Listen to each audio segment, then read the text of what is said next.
What it do, what it do, what it do. It's your boy Big Vial Opinion back with another live video. Make sure you hit that like button. Make sure you hit that share button. And most importantly, make sure you sub to the channel. Turn on that post notification bell so that you be notified each and every time that your boy Big Vial is going live, man. With that being said, let's get into this intro.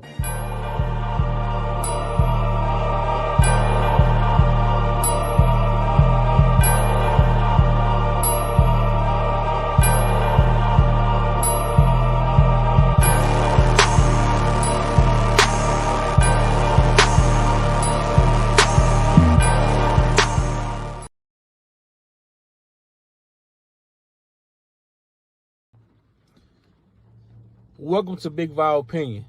Moderators, with my permission, any negativity in the chat should be hidden from this channel. This channel is a negativity-free channel, drama-free channel, and we are here to push the message out. We will not be distracted. So with my permission, any negativity in the chat should be hidden from this channel. Welcome to Big Vial Opinion platform.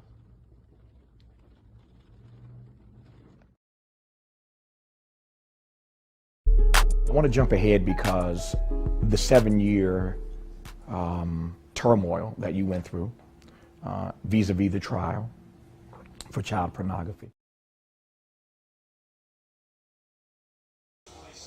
And I just really want people to know, I appreciate anybody that's helping me.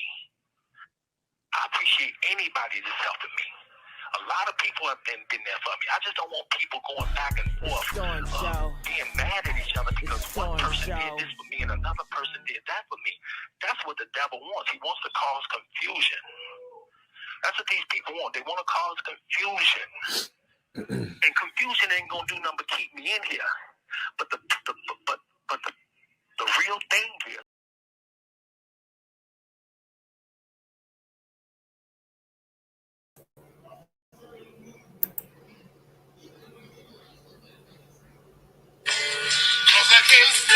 I'm gonna start this with a question. How did R. Kelly end up getting a life sentence? R. Kelly is a 55-year-old man, and he was sentenced to 30 years in prison. 30 years in prison? It's like a life sentence for him. The government wants to make an example of R. Kelly. Just because you give R. Kelly 30 years, 50 years, 100 years, does not solve the problem of child exploitation in this country. People with diabetes don't even typically live to get to their 80s. There's no justification for a consecutive sentence when he is already serving a life sentence. United States of America is guilty of trampling on R. Kelly's Fifth Amendment rights and being far more concerned with press conferences. Nobody mentions Hugh Hefner nor Elvis, and they are still praised to this day. The government created a conspiracy. They created false narratives to secure a conviction against R. Kelly. It changed the course of R. Kelly trial. The law is not supposed to break the law to get a conviction. You might say, what has this done to R. Kelly? It has violated his constitutional rights, his due process. Being a human doesn't matter anymore. They violated all rights on every level, a high level of corruption. R. Kelly never had a chance. It's not about what R. Kelly wants us to do. It's about the law. If it's happening to R. Kelly, it can happen to anyone. The BOP officer illegally assessed R. Kelly federal restriction information 153 times. The real criminal is Tasha K, an internet blogger. She made a lot of money off receiving R. Kelly private emails. Let me ask you a question. Who gets to make money from sharing federal restricted law enforcement information?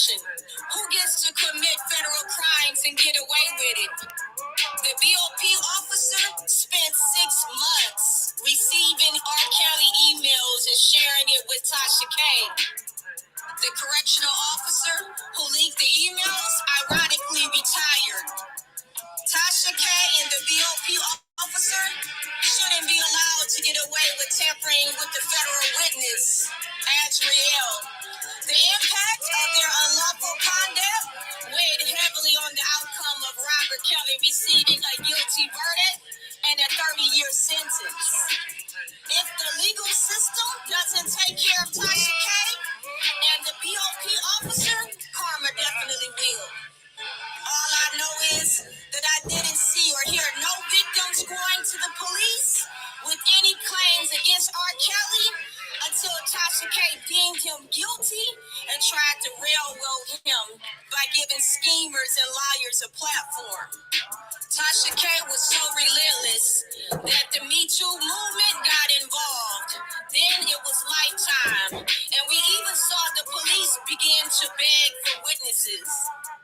And then they had to create a hotline for everybody to call in. Miss Bonjean stated that her client, R.KELLY, who is black, was singled out for behavior that she said white rock stars have gotten away with for decades. None have been prosecuted and none will die in prison. The government has erased its obsession with ensuring that R.KELLY dies in prison. As white artists who have slept with minors like Elvis Presley aren't this heavily prosecuted. Now let's go over to Gail and Oprah. Gail and Oprah have been steadily destroying famous black men in the industry for years. When you jump with money for an interview to try to tarnish someone's reputation, it won't lead to anything good. Miss Gail, that was so unkind for you to be in Mr. Kelly's home, and you treated him like he was a criminal of some sort. Please be reminded, Gail's annual salary was increased by $5 million less than 2 months after that interview. Tell Gail this is not about abuse. This is about fornication, greed, lies, and betrayal, extortion. But the laws are now whatever the prosecutor and the judge says they are. Integrity has left the building. R.KELLY needs a fair trial without witness tampering. So it's RICO and racketeering if you're rich or there's a rumor. How did you get life, R.KELLY? Ask Oprah, Gail, or Judge Ann Donnelly. The government comparison of R.KELLY to professional traffickers and child porn is unfair. The government and Sony should just tell everyone that this was a setup from the start. Think about it, a hotline where anyone could call just to get money from a civil suit? That doesn't sound right. Meeting at the homes, well, that's a way that the government can coach them to say whatever they want to have more weight on the government side. Although sex was certainly a weapon that was used, this is not a case about sex. This was not a RICO or a racketeering act violation. All I can tell you is there was no enterprise. It was one man with allegations by a number of women, which doesn't make it an enterprise. And that is why R.KELLY is not guilty of racketeering. This type of injustice is unacceptable and must be stopped by any means. Here it is, the law breaking the law. And what did Prince say? If you don't own your masters own you. Any law broken should be investigated. So on the behalf of R.KELLY, I'm asking you to write the U.S. Department of Justice, Office of the Inspector General, and I'm going to give you the address, 950 Pennsylvania Avenue Northwest, Washington, D.C., 20530. There is also a link for R.KELLY supporters. JusticeR.Kelly.Weebly.com. Free Rob now. Give him his money and his life back. Lock the real criminals up.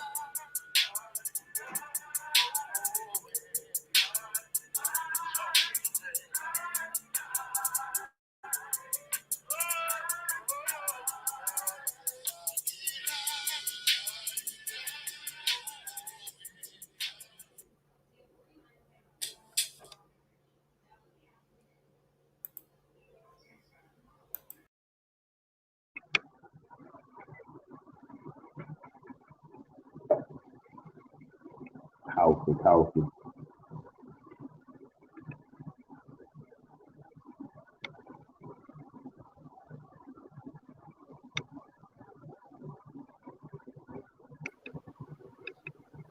Yo, yo, yo.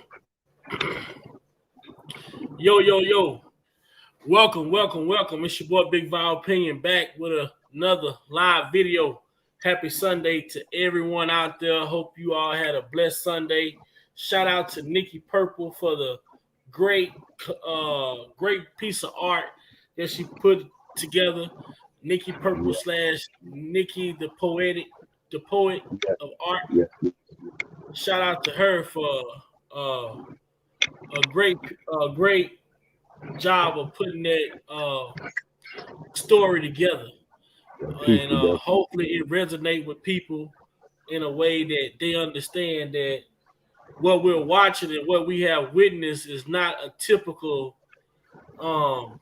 RICO case that we think about when we hear the word RICO indictment. You know, we hear about some of the allegations, the salaciousness of it. You know, it makes you, as a human being, it should make you want to go and look into this situation for yourself. You know, one thing about our community and our people, we have it bad for taking taking others' words for it and just running with it.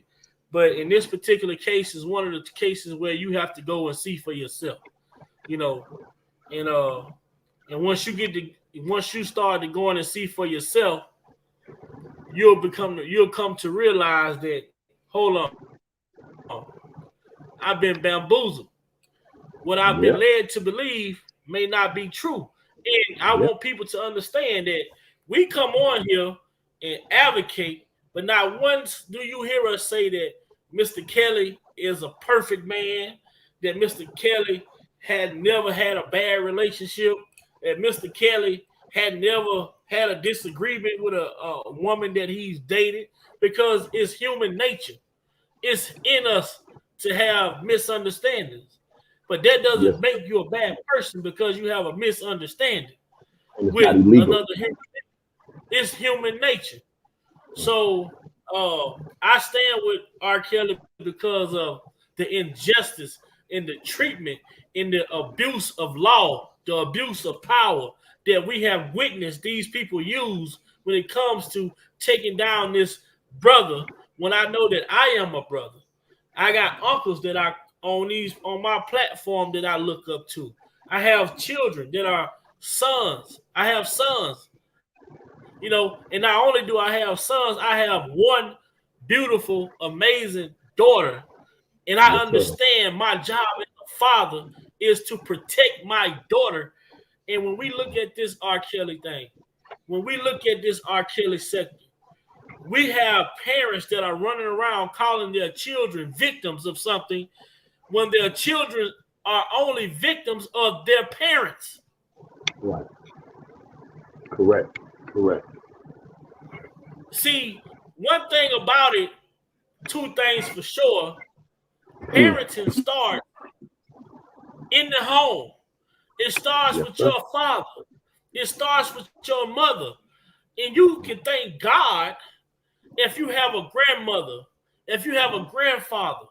Right. Because that's where parenting starts. First teacher. Things don't just self-destruct just out of the blue. There are signs. Kids don't stray away because they had a perfect life. Kids don't not talk to their parents because their parents spoiled the shit out of them and bought them everything. Kids do not speak to their parents because they met another person who may treat them better. Only reason why a child would not talk to their parents, it has to be some psychological trauma. Something took place within the confinement of that home / upbringing of that child to make that child go astray from the nurturing that they have received throughout their whole life. Yep. Yes, sir. But see, now we living in the era where I can blame you to make me look like I was the best parent. I can blame you to make it look like I was the best father. And people allow negligence to get away because of their dislike, because of their disdain for someone else. Oh, I don't like that nigga. So yeah, he did it. Or jealousy. It's a real thing. It's real. And see, a lot of shit that goes on in this world, people tend to deflect from accountability. That's why, and I want to say this before I get too far involved and too far in depth in what I got going today, because I want to open the call lines for callers to call in and tell me why do they stand and why do they support the movement of freeing R. Kelly. But I want to say shout out to Georgia Girl Wellness. Big shout out to Georgia Girl Wellness, Health and Wellness. If you all didn't see it this past Friday, I did a sit-down interview one-on-one with Georgia Girl and got to know a little bit about Big Vi. Who is Big Vi? What is Big Vi about? My upbringing. And I salute her for having the courage to bring someone like me on her platform who's strong-minded. And, I'm very open, though. And that's what gives people the okay to feel like, hey, I'm going to ask Big Vi if he will come on this platform, because when you hear me speak, when you see me on this panel, I know I'm not the shit. And I don't pretend to be the shit. I want to be the understanding for people. Reach out to me if you have a question. Ask me what it is that you want to ask. But one thing I'm going to tell people now, the ones that's in the motherfucking bushes, I know it's Sunday, but you see the word motherfucker, it can be a person, place, or a thing. I want you motherfuckers to know I'm not the one to come for, and I don't entertain stupidity. Right. If you have a problem with somebody, go to them and address them about the issue that you have with them. But just because you see me somewhere, don't mean I'm there. Make it make sense. Just because you see me somewhere, don't mean that I'm there. When you see this entity, understand that Big Vi Opinion is a private entity that acts alone as a corporation. No one that comes on my panel could be held accountable for what Big Vi Opinion say. Because guess what? We all have our own opinions. Right. When it comes to my panel family, we may not like everybody, you know what I'm saying, that each other like. Unc might like Ron DMC. I might like somebody else. But that don't mean Unc is wrong, or that don't mean that Unc don't care about Big Vi. Right. We all got different tastes. But that's a part of life. That's why God made us in our individual bodies.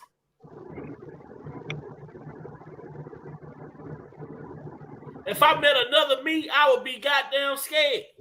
Because I'm a lot to deal with. I'm a lot to deal with.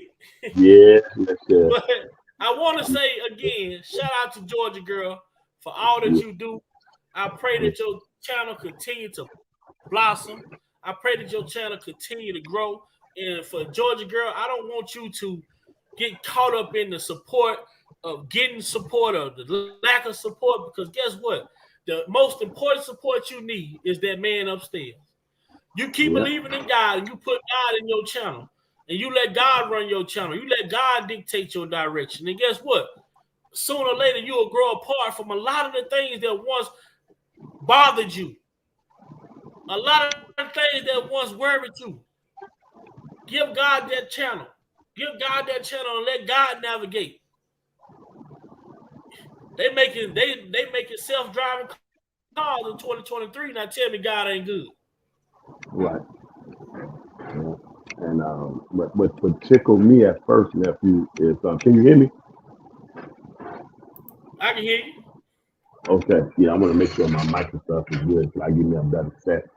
What kind of tickled me a little bit is when she was stating she's somewhat nervous, and I'm like, wow, that's interesting. I can relate to that, you know. So it's just the body, the chemical body, how we rewire the anticipation, the adrenaline. That's all it was, and the anticipation of it. But as the conversation went on, um, you being who you are, the conversation was able to be more inviting. And I noticed how she got more comfortable and relaxed, and it just flowed. You know what I mean? And we in the chat was having a good old, barbecue time, just engaging back and forth. It was a phenomenal interview. And I want to say to you publicly that as time move on, you probably will get more requests, and each time you might want to critique your own stuff. You know what I mean? And some things you okay, yeah, I'm missing that. Let me focus on that. And in other words, it just gets better and better and better and better, so that you can really, have that dialogue where people can sit back and say, "Oh man, let me write that down. I needed that. Like that's what I was missing." Because you never know on this platform, Big My Opinion, you're gonna hear that you probably was praying about, you was meditating on, you was in the gym, washing dishes, walking the dog, cleaning up, coming from work, gassing up your vehicle, picking kids up from school, dropping them off, and you've been puzzling something. You hear something on here and say, ooh. So I just want y'all to know that you're going to get it over here. You're going to get fed over here, Big By Opinion. And I yield back, nephew. That's all I want to say on that. Mm-hmm. Um, yeah, I want to shout out to everybody in the chat. I want to shout out to the chat that come over and take out time of their day to come over and listen, because it's you all that makes this channel go the way that it go. And I cannot thank you all enough for the support that y'all give, because I'm not bigger than the next person. And I'm not too good to lower my standards. I'm not too good to for someone to call me out. I'm subject to all scrutiny that each and every one of us go through. God didn't separate me from the others. I'm gonna have to. I gotta go through the. I gotta go through the try. I gotta go through the trials and tribulations of life, just like everybody else go. What up, Yeah. JoJo? I got my own story.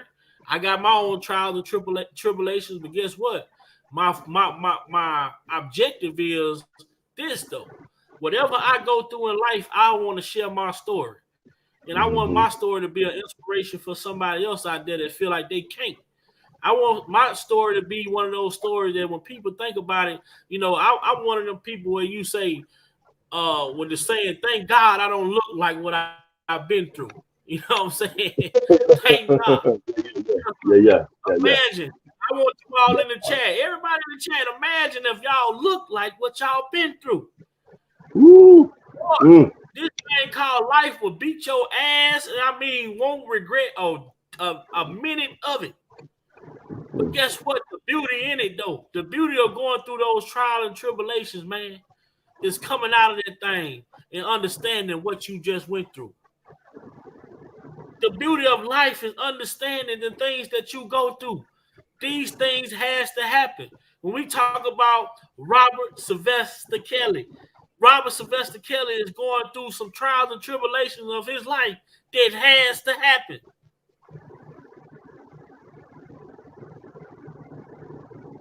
We don't know what type of battle we gonna be up in. We might be in a knife battle, or a gun battle, or a fire, or a flood, or whatever the battle may be that God put on you. You just stand the test of time and withstand it. Because if you can withstand it, just understand when God tests you and you pass that test, the person you become would never look back at the person you was. Yeah. So what God is doing with Kels right now, he's going through the battle of his trials and tribulations. But Kels, what I'm gonna say to you from Big Val Opinion and the crew, hold on. Yes, sir. Be patient. He's coming. He's coming. You know what I'm saying? For the release. Be prepared. For the release. So you know how you're going to move extremely different. That no one can guess your next move. Yeah. When the people say he may not be there when you want him, but he'll be there right on time. Because you ain't know how them bills gonna get paid, but they got paid, huh? Right. You know how that food was gonna get prepared, but it got prepared. You ain't know how you gonna get gas for the week, but somehow you found the gas card that you got 2 years ago in your purse. You know, you don't know when he's gonna show up, but he will show up. You know, I just witnessed an event with my auntie. They diagnosed my auntie with stage 4 cancer. Wow. The doctor told her this. They told her that. When she went to do her assessment, the doctor told her, well, the type of cancer you have is a rare cancer that we never seen, but this is not one of the bad cancers. But this cancer that spread it, even though it has spread it the way that it spread it, the doctors also told her, but even with it spreading, we don't see us doing a lot of cutting on you. We can treat this with chemo pills. You only have to do one treatment of radiation. Look at God. When I tell you, I know God is good because I see it. I couldn't even, the day that my auntie was diagnosed, I could not look at her. I hated to see her. I didn't want to see her like that because I saw her feel. Thinking the worst because they done scared the shit out of the world about this word cancer. Right. These doctors scaring families, oh, you only got 6 months to live. Who the hell are y'all to tell me when God gonna call me home? Yeah. My auntie looked at me and she said, nephew, I might have this cancer, breast cancer, 3 different cancers, lung cancer, cancer on her lung, cancer in her breast, cancer on her spine. That woman looked at me and she said, nephew, I'm gonna fight. She said, I'm gonna fight and I ain't gonna stop. It's gonna have to take me or I'm gonna take it. That part right there. Her exact words. She said, I'm done living. Why I put that post on my community wall. I said a lot of times people get caught up in what other people might think about you to the point to where it calls you to not even try. Yeah. Things that because you were scared of the failures. But you failed, you don't try. I'm a living witness of that, nephew. I know that all too well. We gotta stop worrying. Look how these people talked about R.KELLY. They called him in all kind of names. But look at the story that this man have to tell. Look at the trials. This man's whole life has been a trial full of tribulations. Yeah. This man's whole life. Like we talked about being born, being a part of a statistic at birth. When we look at Robert Kelly's life from the ages of 6, 7 years old, has been issue after issue after issue. And not just, these aren't issues with people in society, but when you're having issues with the people that you love, when the people that you look to protect you is doing the harm to you, then who the hell do you go to?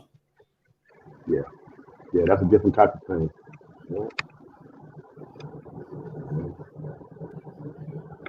The whole world had picked this book up and looked at the cover and said, "Oh, this is about R. Kelly," and threw it down and kept walking.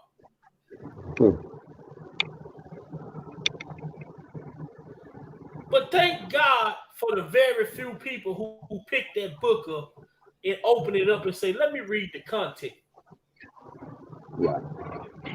Oh, chapter 1, R. Kelly. Chapter 2. Hold on, let me read chapter 1. Oh, chapter 1, interesting. Let me go to chapter 2. Shout out to the people who decided to pick the book up and actually read it.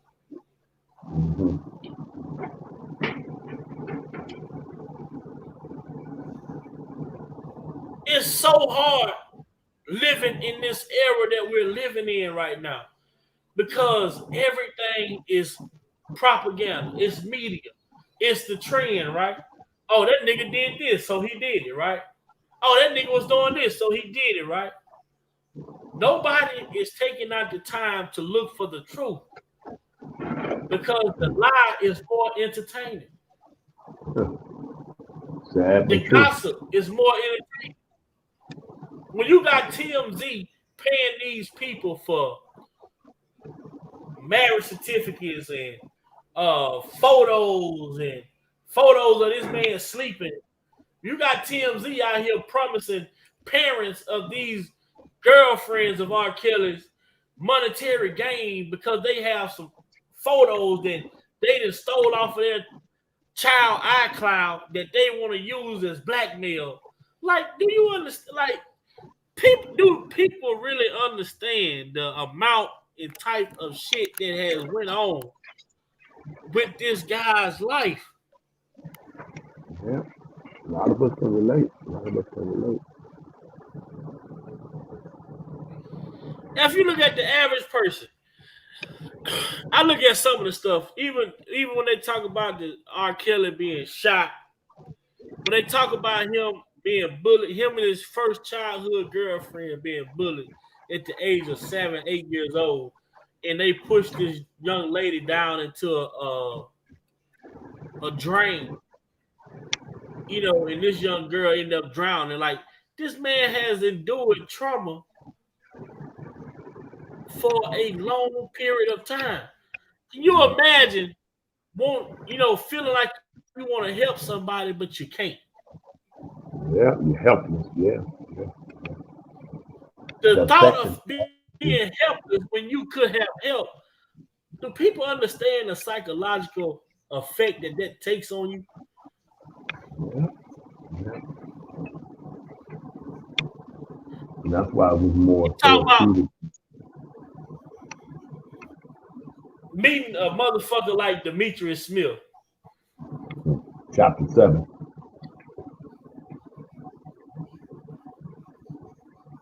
Mr. Chapter 7 himself. I mean, it seems like, you leave one bad situation and you get fucking placed into another bad situation. Then you leave that bad situation and you go to a worse situation. Everybody doing the same shit, but got a different storyline, a different headline to pitch. Oh, he robbed you. Oh, okay. Well, I'm gonna come over here and deal with you. Yeah, okay. Then, I'm robbing you. I'm robbing your ass too, but I'm doing it in a different way. Oh, he taking from you. Oh, no, all right. I'm cutting him off. I'm gonna come deal with you. Come to find out, oh, he was stealing too.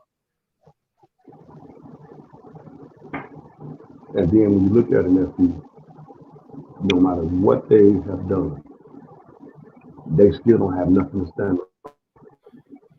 They still don't have nothing. But his gifting and his anointing, he still has. He might be shut down for a break, a refreshing, a flushing out, a renewal, pressing the reset button, a cleansing. only to a man to do it better, big better. But what do they have? They still in the same place. They're gonna get the same result. Nothing. It didn't amount to nothing. And then what? You still came up short. You still came. See, that's the amazing thing about being under a deception. You're blind to that. You thought you stole money and got away with it and then turn around and flip. You thought you did something. But it just revealed the tragedy of the hurt and the pain that you experienced. So because of what you experienced, and we're not going to make light of that. However, you are of an age where you knew better, and you decided to make your choice to go along with that. So, like Yellow Beaches say, that's on you. You hold accountable now. The attention is looking at you because you could have not done that and been a better person and just gracefully, humbly bowed out the situation and moved on and moved forward. But no, because you didn't know how to address what was going on in you internally because of the wreckage that you received from your upbringing, your pedigree. You know who I'm referring to. I don't need to say the name. All the people like that, when they're under deception, all they do is just carry it to one bad situation, to one bad. It's just a continuous cycle. So it's like a train wreck. It's like a Tasmanian devil. Everything you touch, you're going to destroy it. So sometimes you might have to take, if somebody told me my job one time, sometimes you just got to take that L. What you say to song all the time, you got to know when to hold them. I know when to fold. No, man, I'm going to stand up, man. I'm going to stand. No. Sometimes you have to get that person there. Let them think they didn't got over. Let them think they didn't came up on the list. If that amount right there is going to remove your dysfunction and all that trauma and that danger and that record that you bring to my life, if that right there, if you taking that, it's going to cause you to be gone and wake me up, then it's all worth it. And I yield back. Okay. Well, for everybody out there that want to call in, y'all know we got the call in number. Y'all want to call in and tell why y'all support Mr. Kelly. And right now, the phone line will be open. The call in number 469-745-8072. Call in. Let the people know why you support Mr. Kelly. And, let's have a good time.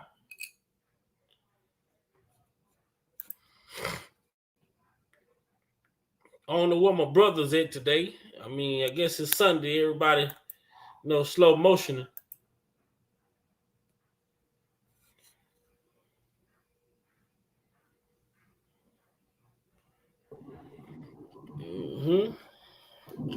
Let me see what else I wanted to talk about.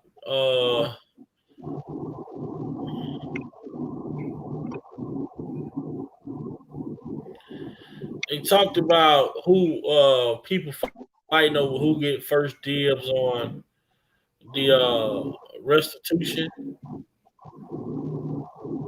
Wow.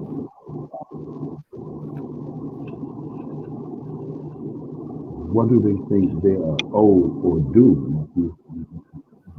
Well, this judgment was lost a while back during the first set of lawyers that he had when he lost the judgment about the apartment. I mean, the studio and stuff. It says R.KELLY victims granted first dibs to singers, Sony Music royalty funds, in court ruling. A state appeal court has resolved a dispute over who gets access to Kelly's account to pay for monetary judgments, but major questions remain unanswered. Yeah. Yeah, I have some questions too. So this is the article.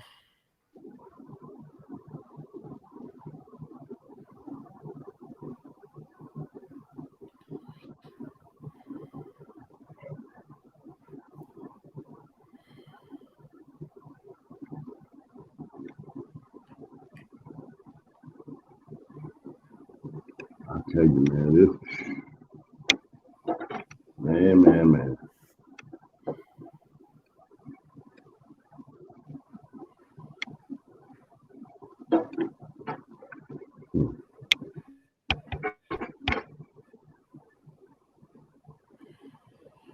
Listen to the song.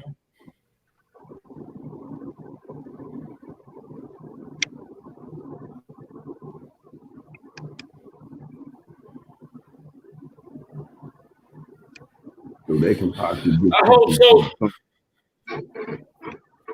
I hope it be tossed as well because it was a default judgment. I thought, it was won by default. But a lot of this shit that took place, like I ain't see how they try to get the studio owner like 1 point some $1 million in the damn studio wasn't even worth that much. Like, Yeah, I'm trying to figure out, yeah, how they come up with that number. And then he said Sony's his Mr. Kelly's royalties to Sony. Okay, so you can hold that up for me receiving that, so I can take care of the business affairs that I need to take care of in my predicament.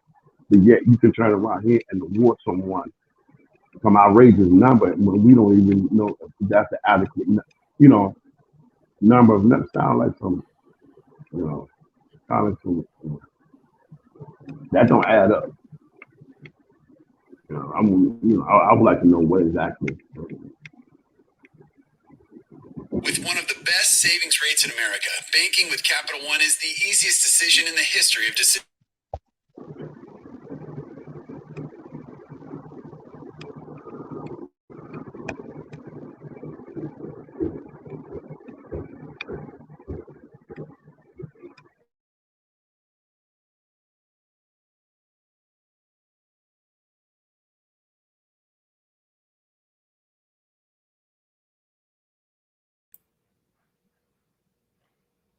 R. Kelly victim granted first dibs to singer Sony Music royalty funds in court ruling.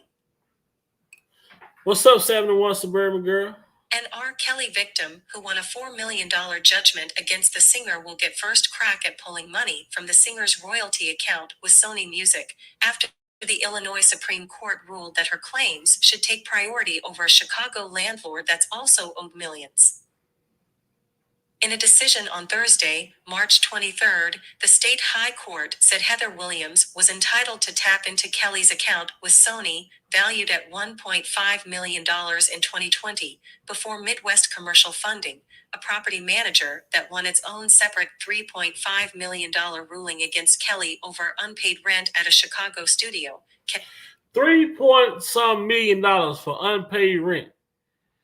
How in the fuck how is it even possible for you to get that far behind? 3 point some $1 million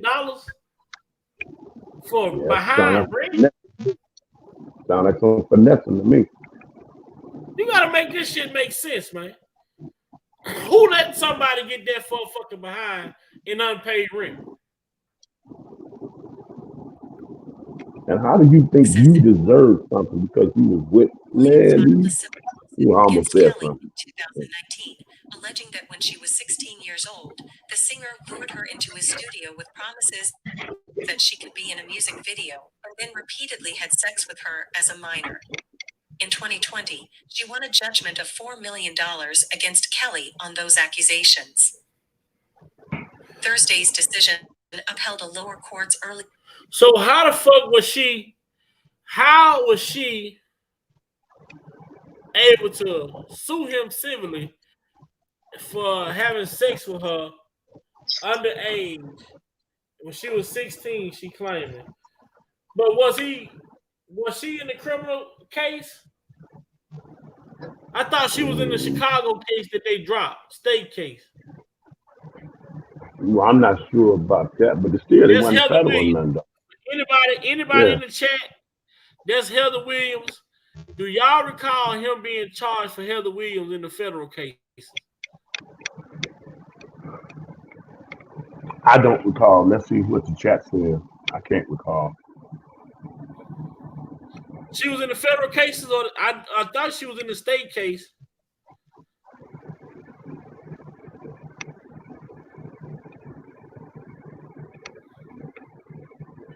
Somebody said she was.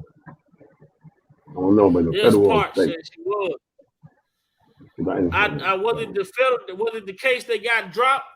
It was in the state case that got dropped. I think it might have been a state case. It might have been a state case because it couldn't have been federal Right. case. I didn't hear the the case that got dropped. And that's my point. She was in a case that got dropped, in a state case that brought charges against him that got dropped. But then, how the fuck do she win a civil suit? So she won another route. Her case She won another. She won another route. You know what I'm saying? Yeah. Here's my thing. Here's my thing. Like we kept on saying,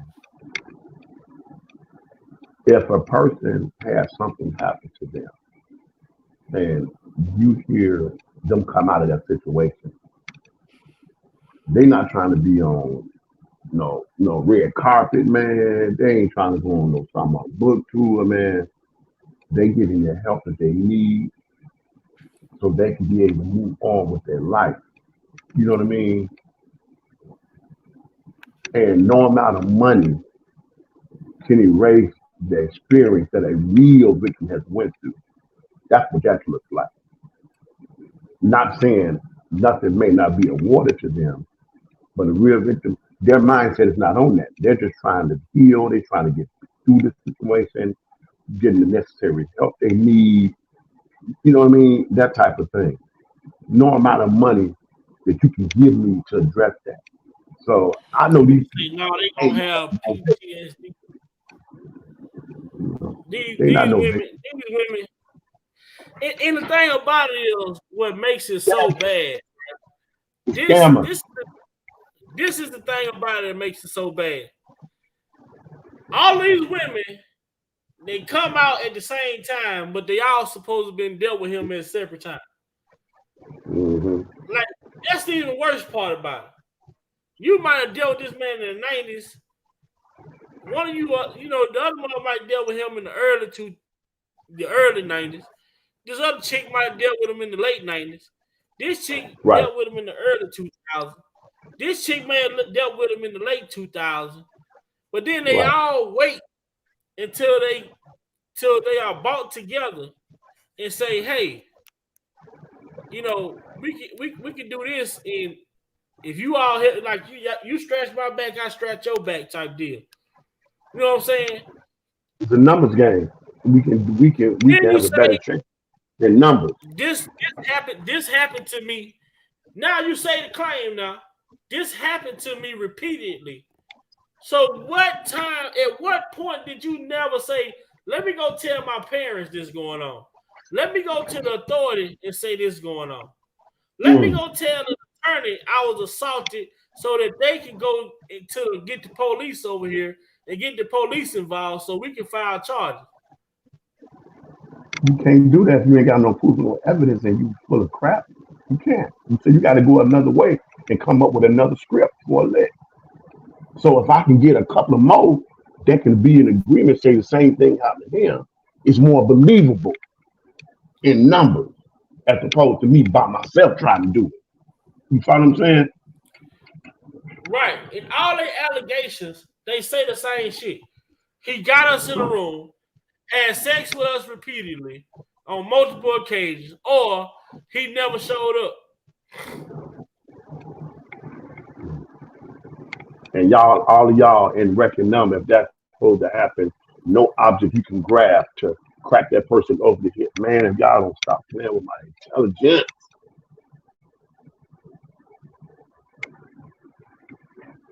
The more you hear this stuff, the more you're like, come on, man. Come on.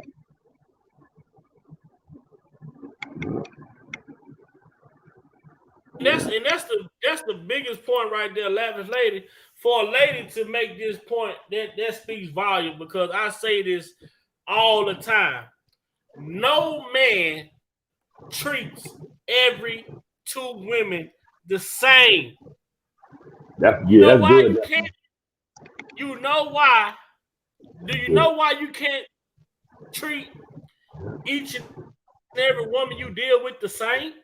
Because each and every woman you deal with is totally different in character, totally different in personality. That is Some true. women, if you deal with one woman, she may like getting yelled at.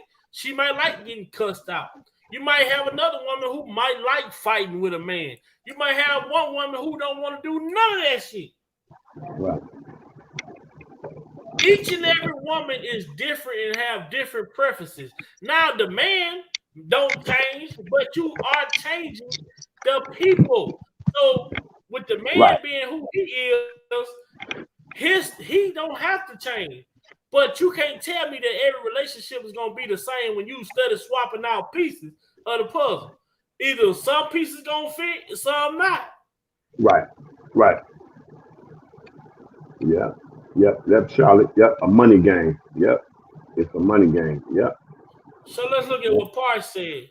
Parr said, look at what happened with the actor that was in Creed. He's being sued. He's been accused of assault. If he's been beating folks, I'm sure it was happening before he got famous. Right, man, but and he's an even younger black actor, and that's real hot and real popular right now. So this is the thing. What are you talking about? Michael B. Jordan Yeah, I guess so. That's the guy from Creed. or the other one or the other actor? Oh, we gotta wait on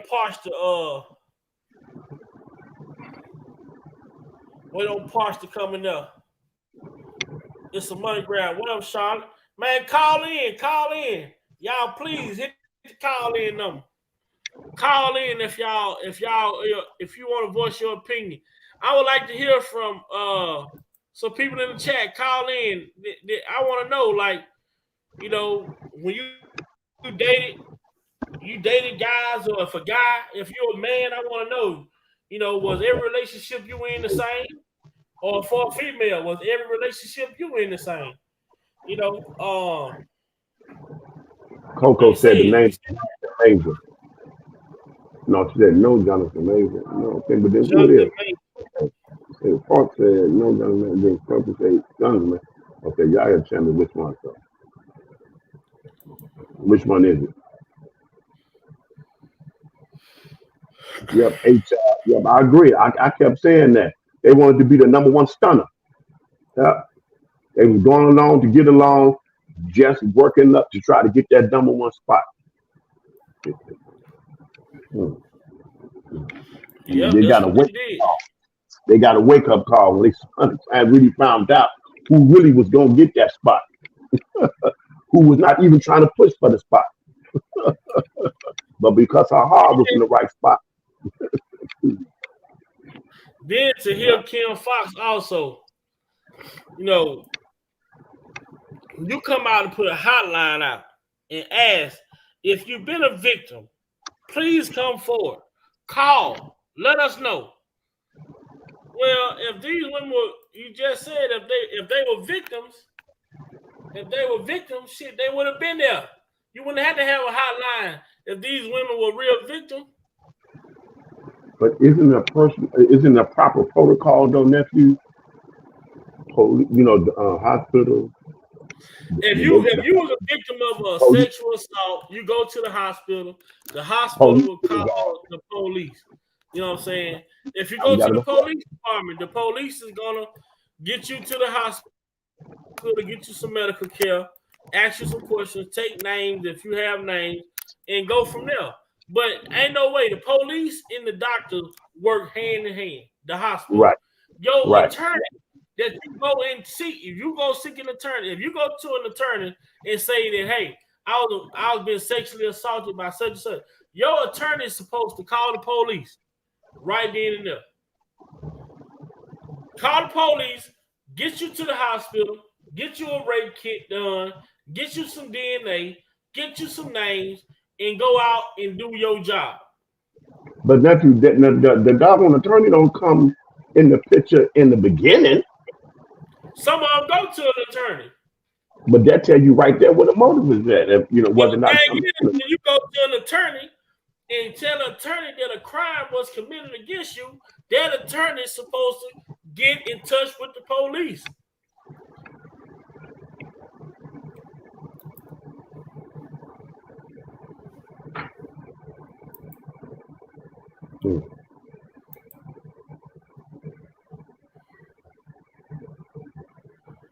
Right. She assaulted her police. She assaulted her husband and had the man locked in the bathroom, scared to come out.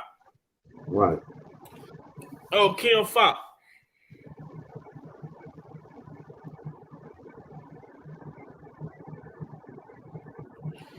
Probably say if you go to the hospital, they gonna call the police.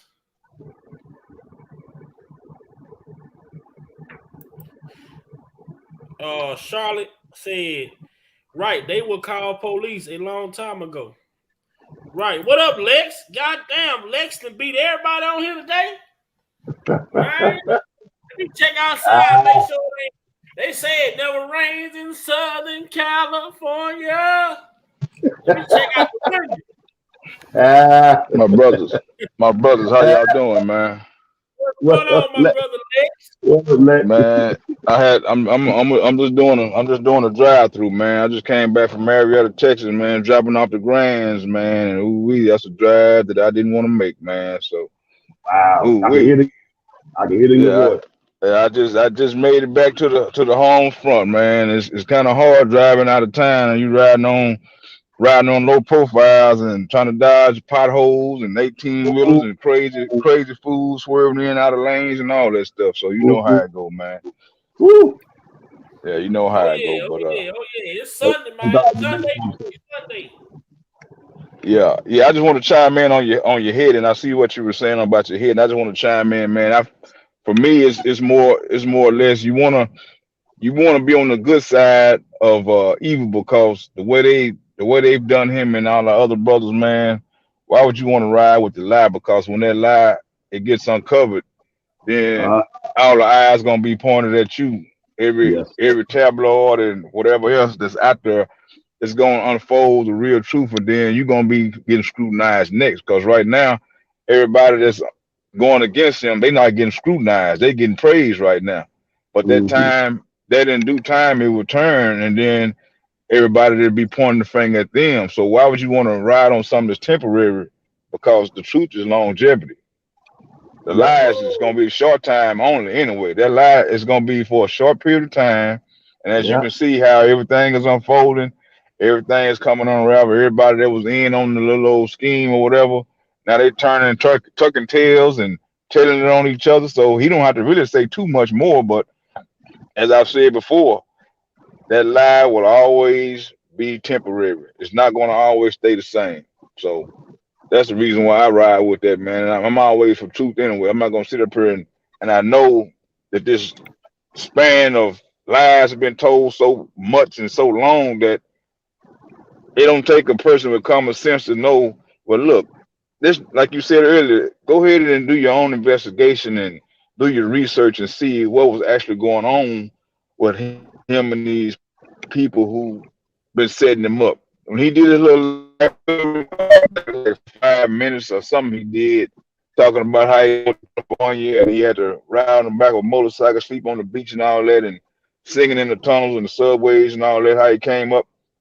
Listen to something like that, you wouldn't think that a person would turn and change and be the person that say he is. You wouldn't see nobody doing like that. This man was struggling, trying to help his mother pay rent and whatever else he was trying to help his family. So why would a person go through all that and then turn and act like a monster that they claim him to be? Now, I don't see it like that.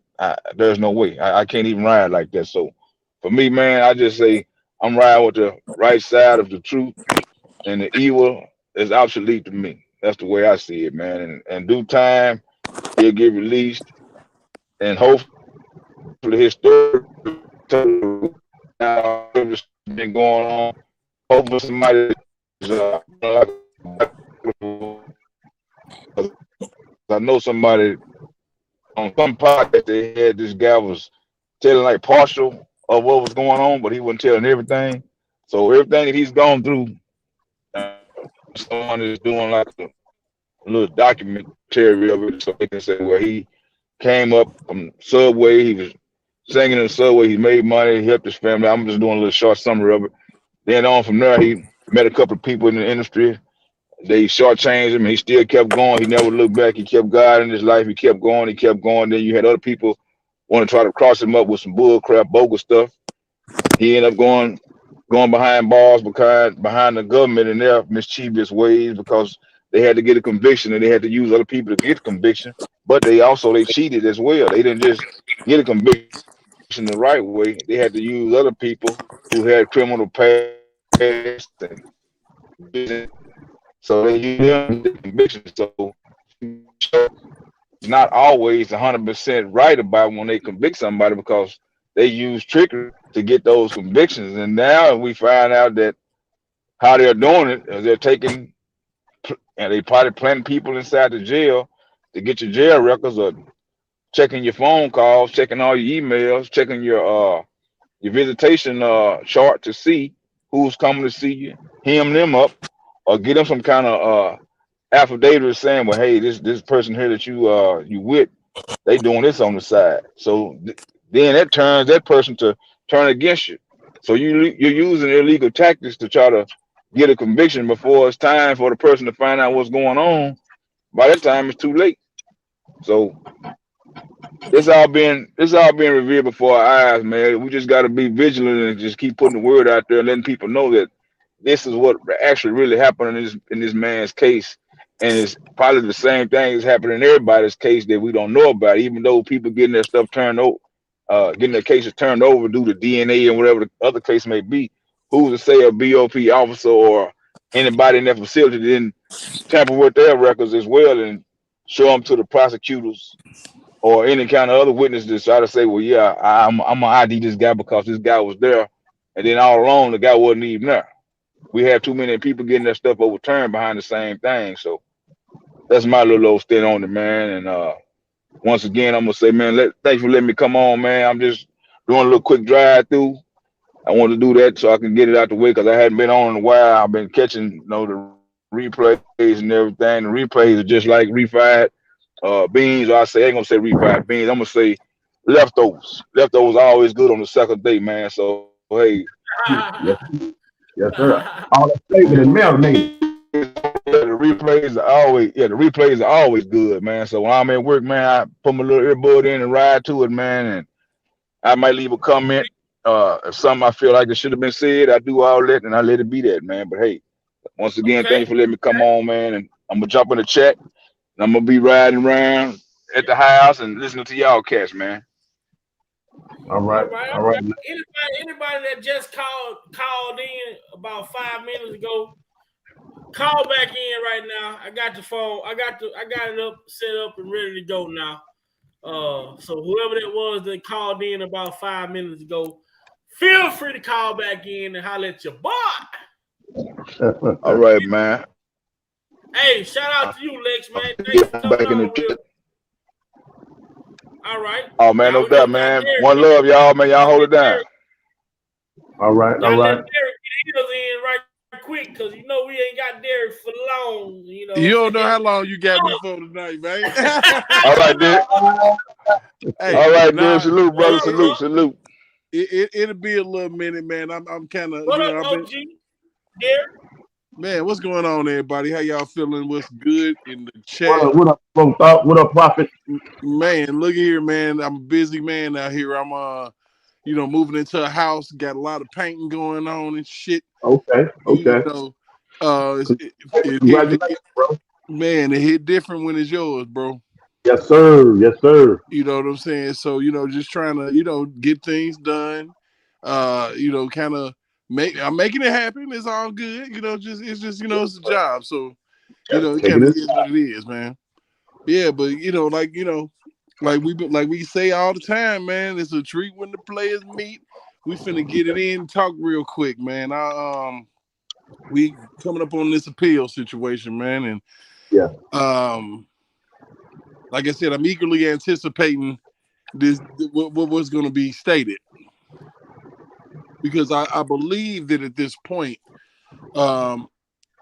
this is the impasse that we've been looking for, where the truth can actually fully come out without any dispute and actually be put in front of unbiased people who really care about the law. Yes. Yes. And don't give a damn about nobody's feelings. Right. I feel like if these people knew that they could play with the system and keep this man locked up, just to make him pay, just to try to leverage his masters and leverage his royalties towards people and shit. And the thing about it is that if it was a white man, you would never think or hear about his money being fucking given to somebody like this in this capacity. Right. But they feel like that they can do anything they want to do to our black asses, man. It's really, really fucked up to know that a man can build his whole damn career and build his whatever you want, empire, whatever the fuck you want to call it, and all it takes is for some mealy mouth heifer to come along, run her mouth on you, and bye everything. Yeah. As a man, that's horrifying. Yeah.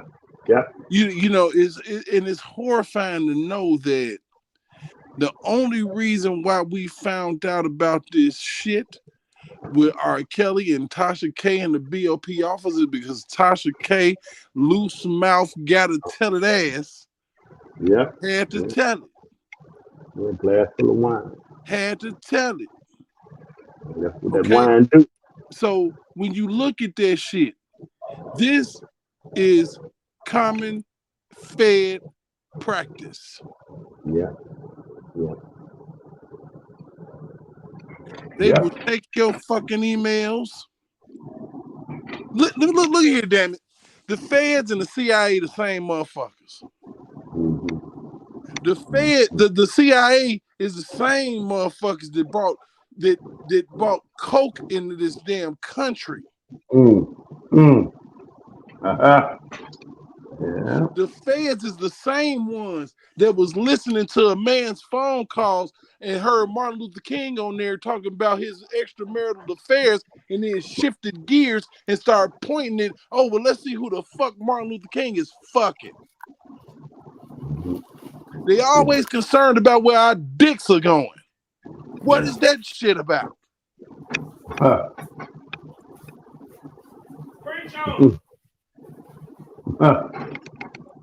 You sitting up here, I mean, just think about this shit. These people bug cribs. The FBI, the federal government. So if you really wanted to find out what this nigga was doing, all y'all had to do was wait until he left and carried his goofy ass on tour and bug the shit out of his house. Right. But you didn't want to know the truth. You remember the one house they said they replaced the smoke detectors with hidden cameras, right? Well, all this footage at? What the footage from the hidden camera? And I ain't heard about that since. People don't even want to respect the fact that since the beginning, look, they've been doing this dumbass shit, man. What's up, Angela Jackson? I miss you too. They done knocked motherfuckers off. Shit, Malcolm X, they knocked that nigga off. This is the FBI, the feds, nigga. Yeah, they can get you so good. I mean, look how they got Fred Hampton. They used one of his best men that was an informant. They said that he had drugged Fred Hampton before he even got shot up by the feds. So it was no doubt they wasn't going to be. One of your best your best man was a rat, then you had him in control of the weapons, and then he was a fucking informant for the FBI and set y'all up to kill. Man, look. Dirty game, man. All they do is put us in positions like this to try to destroy one another. Because, see, this R. Kelly thing was a chain reaction. People got on these YouTube streets and got to destroying each other. It was a test run. It had a ripple effect out of this world. I'm gonna expose you. I'm gonna expose you. I'm gonna expose you. I'm gonna expose you. And everybody exposed for what? Who gives a fuck? Everybody wanted to call everybody a child molester and all of that. Y'all remember all that popping off? Yeah. It's crazy. Yeah, they've been doing it since the plantation. It's crazy as shit, man. And when you sit back here and you watch it, you get hurt, mad, sad. All at the same fucking time, because I'm looking at one of a national treasure getting treated like a piece of shit. Yeah. You can't avoid this nigga's music, man. Say it. Motherfuckers repeating his lyrics if they ain't jacking his beats. Yeah.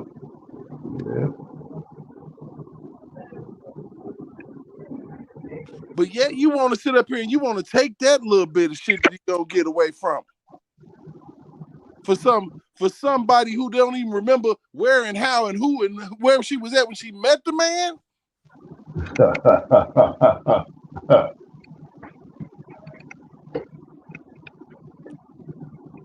These heifers deserve $4 million. I can't understand it, Dad. I can't understand it, bro. For their life to be changed, like they wasn't gonna be $4 million for Heather Williams. The rights to I Believe I Can Fly. Then they got the studio owner. He wants $3.5 million in back rent. I say, now when? How do you get that studio? The rights to I Believe I Can Fly. R.KELLY just made good music.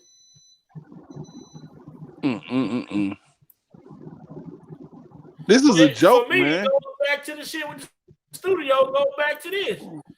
Who was in control of this man's finance? As rich as this man was, as successful as this man was, Cheryl Mack, you want to go around writing memoirs talking about all the work you fucking did.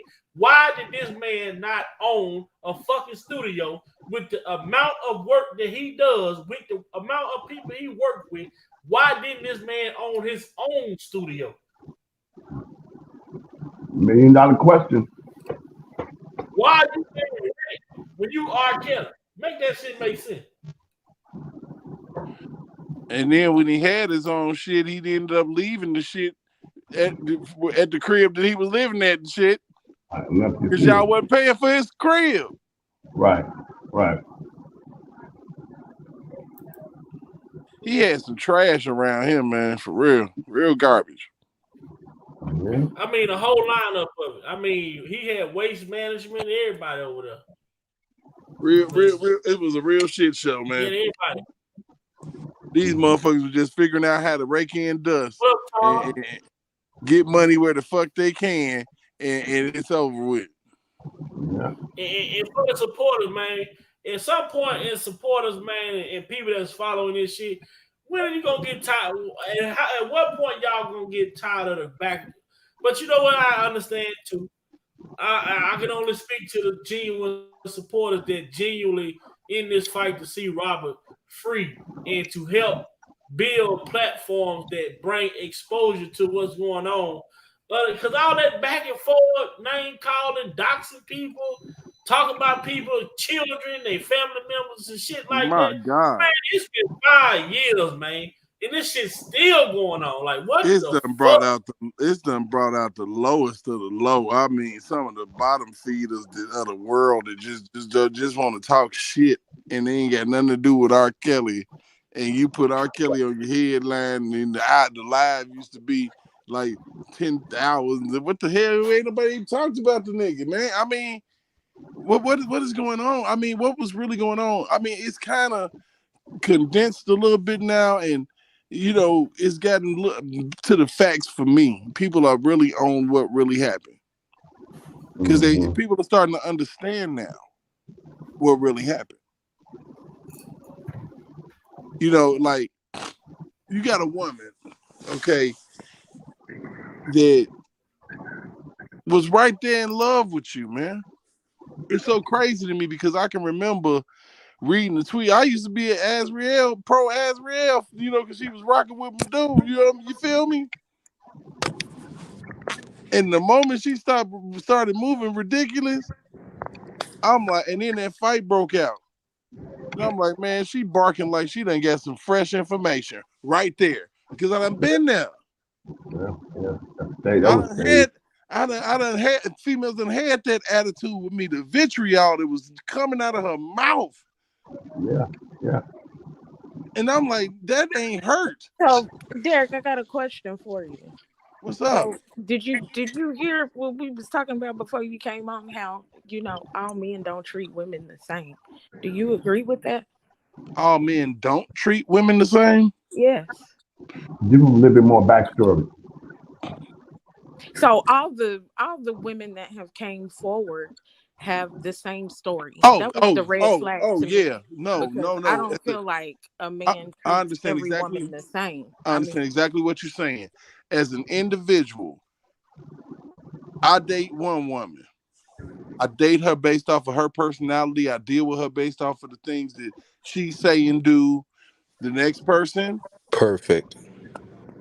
That's how I deal with them off of what they say and do. Their attitude is what, and our vibe is totally different than this person over here.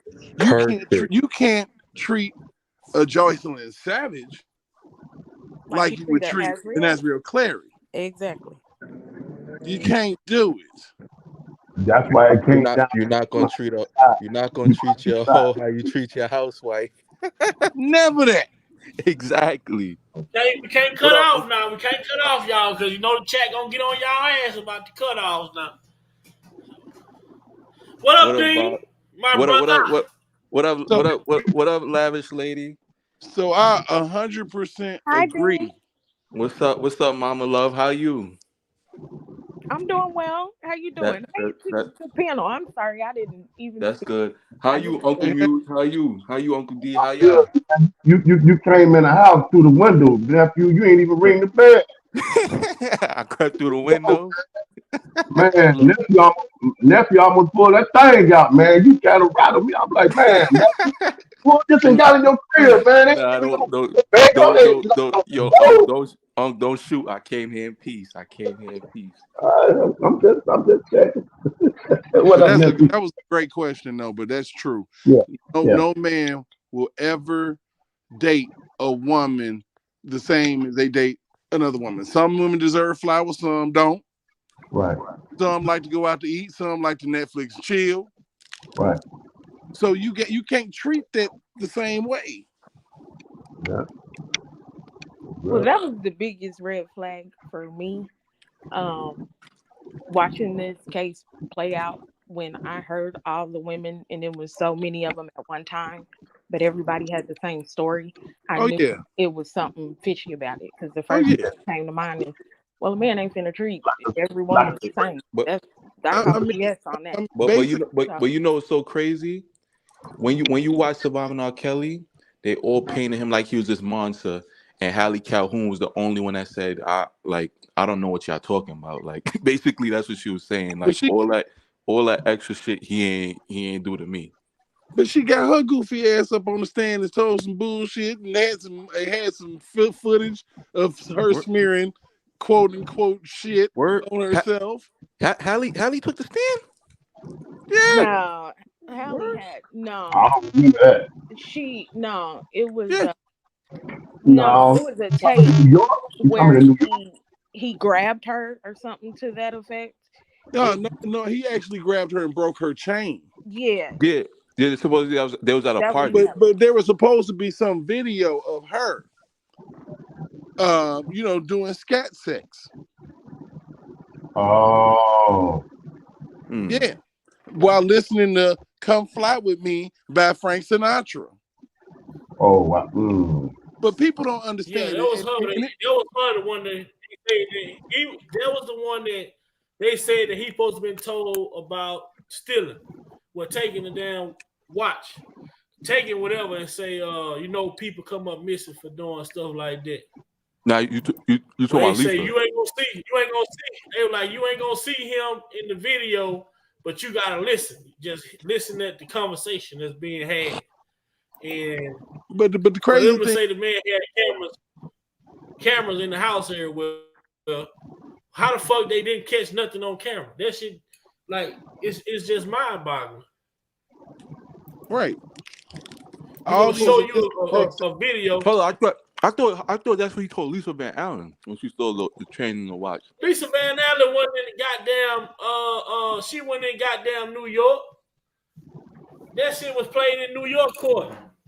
Mm.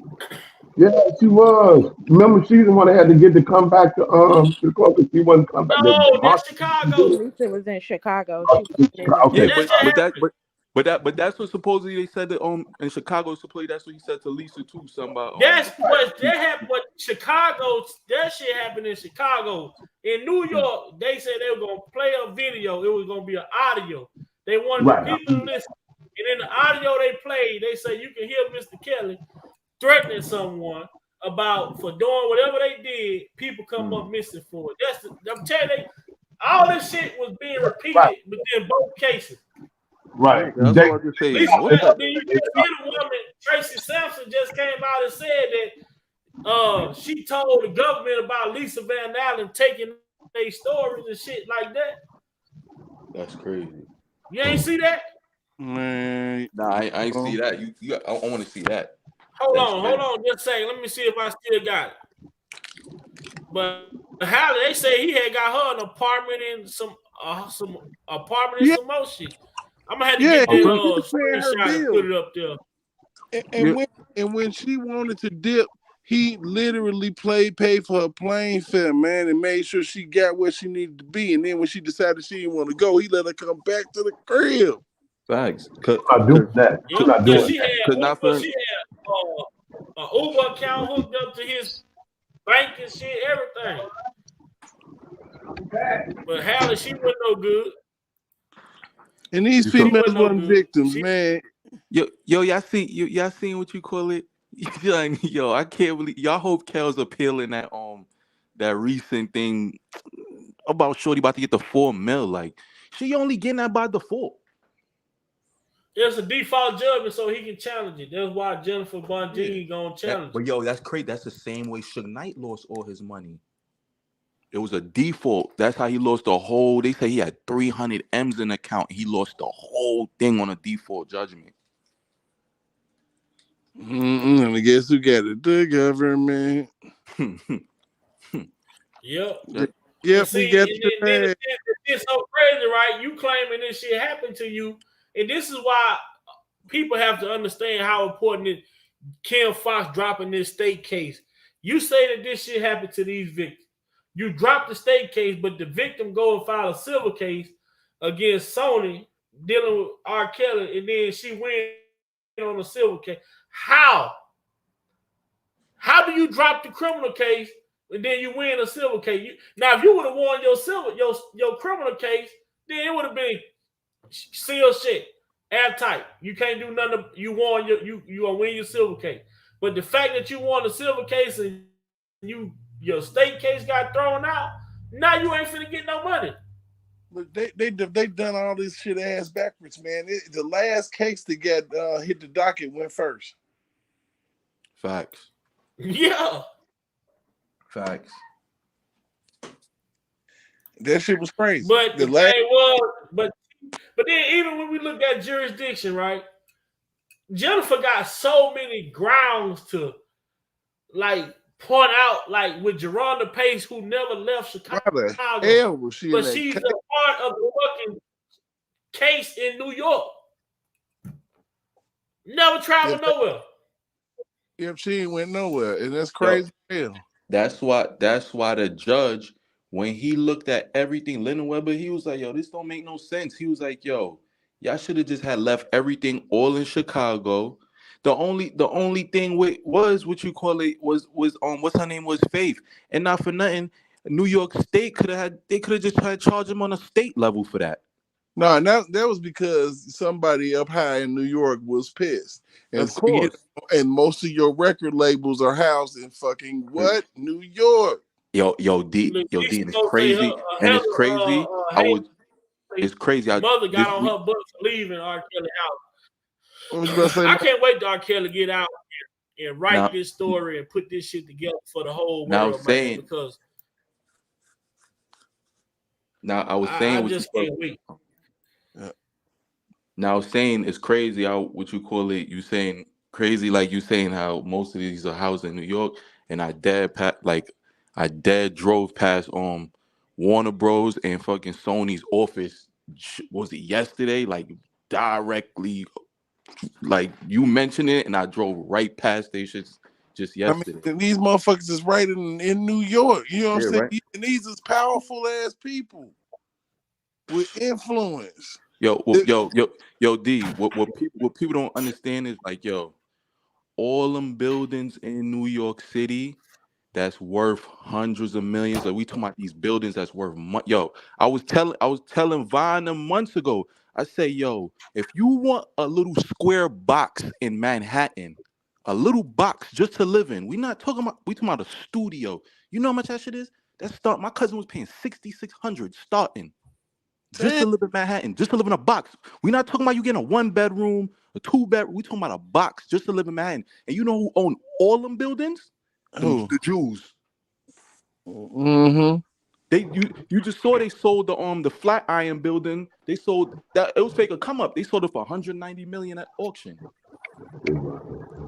Man, I'm telling you, it's all that power, bro. I'm telling you, the Jews, they run the whole New York City, like all them tenement buildings is owned by Jewish people. And what happened is R. Kelly pissed one of them motherfuckers off, bro.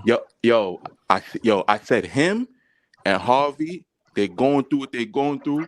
They pissed somebody off. But you know, Kells he's definitely by default. You're not giving a black man that much power. No. Hey, Kells pissed somebody out big time, bro. I'm like, man, damn. What happened, bro? Same way they did Kanye West. They come out and say everybody dropped Kanye. Motherfucker just did it. They ain't say, look how Adidas ain't shook back yet since dropping Kanye. Va, my little cousin, he not even a crazy R. Kelly fan or nothing like that. He said, yo, they trying to drive that man crazy. Like he really feel like in his heart, everything they doing, they trying to drive that man crazy to where he just said, yo, y'all can have everything.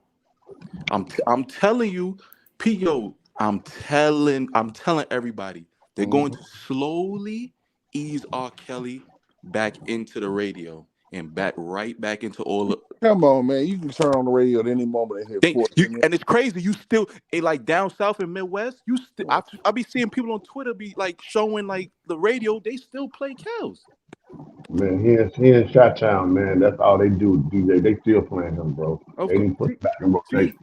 See, that's crazy though, Uncle. Like you feel me? Like people really think in their mind like, yo, Kells is fully canceled. Hell no. No, I'm saying. Try to fully stop making speakers. Man, nigga.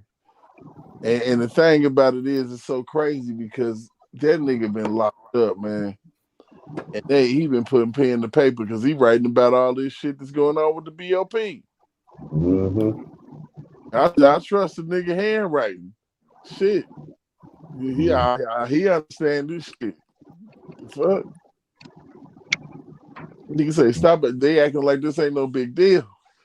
It's a really big deal, man.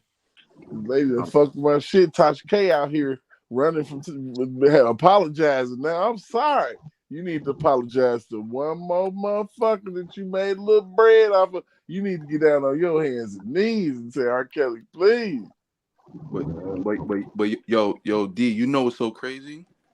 You don't think there's big platforms out there bigger than Corey Holcomb that probably didn't see the transcript of of Azrael mom pushing, but it's like, yo, I'm telling you, I feel like the record industry got these other major platforms like Vlad and I'm so scared for them not wanting to report on it. You get what I'm saying? I feel like they got them. Nigga, I call Vlad if I was killed. Like, nigga, I know you don't like me, bitch, but check this out. This is what Tasha K did.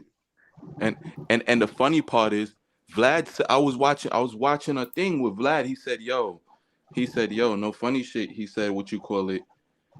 I watch him say, yo, only people I don't give a platform to is child molesters and pedophiles.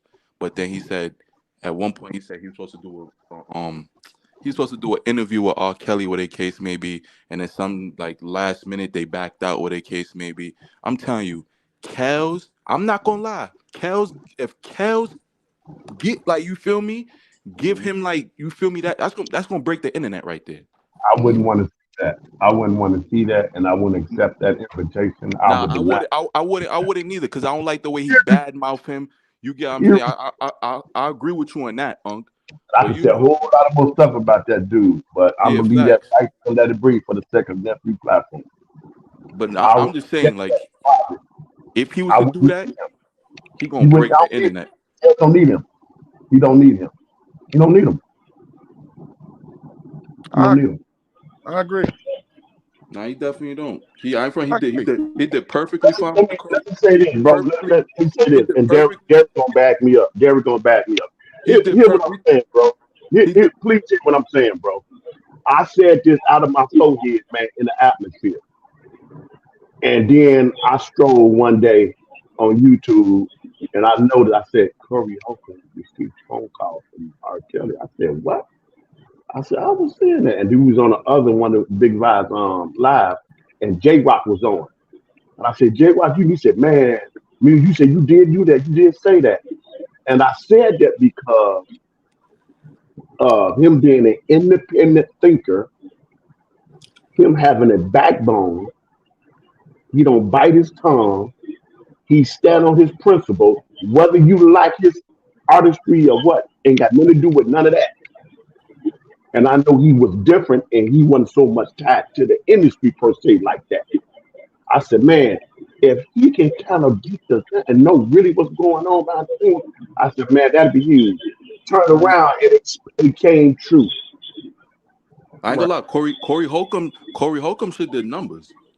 Now, the people that respect him, that all of a sudden hurt, and he mentioned this on his platform when they said the state case was dropped.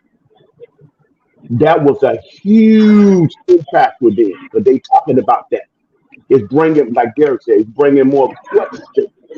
Like, whoa. So what is this really all about? Now people start those particular ones. You got some who still hold their stand. Right. They don't stop paying attention to them. You know, no disrespect, but let them do what they do.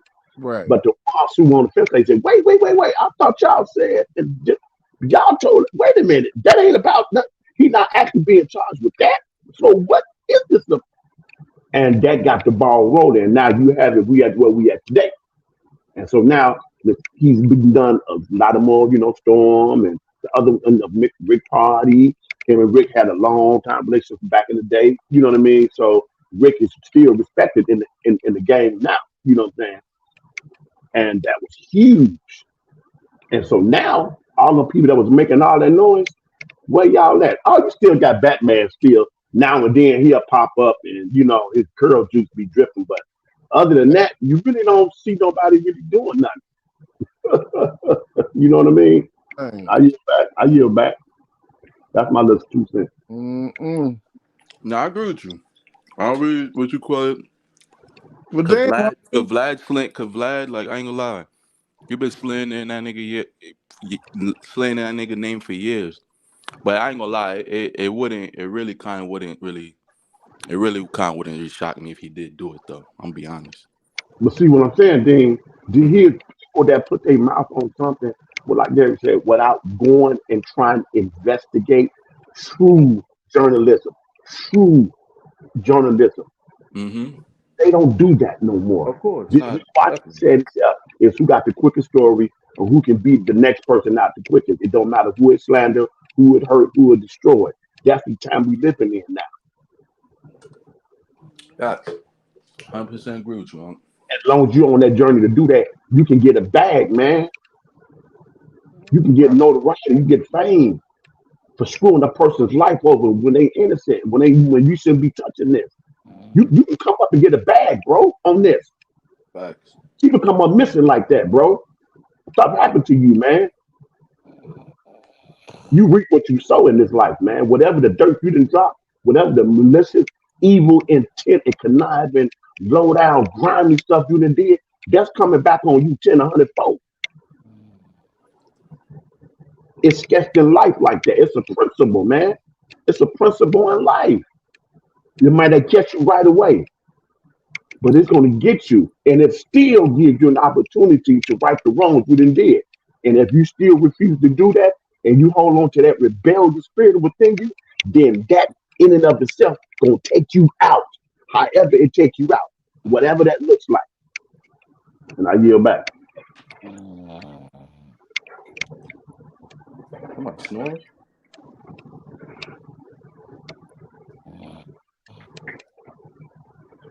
You fell asleep already?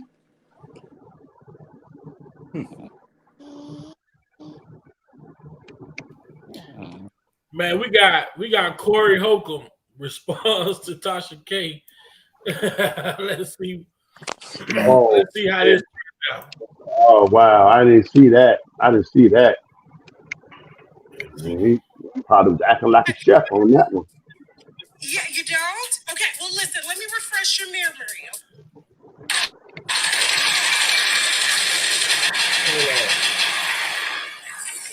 Okay, I represent comedian Aaron Spears and Corey Holcomb.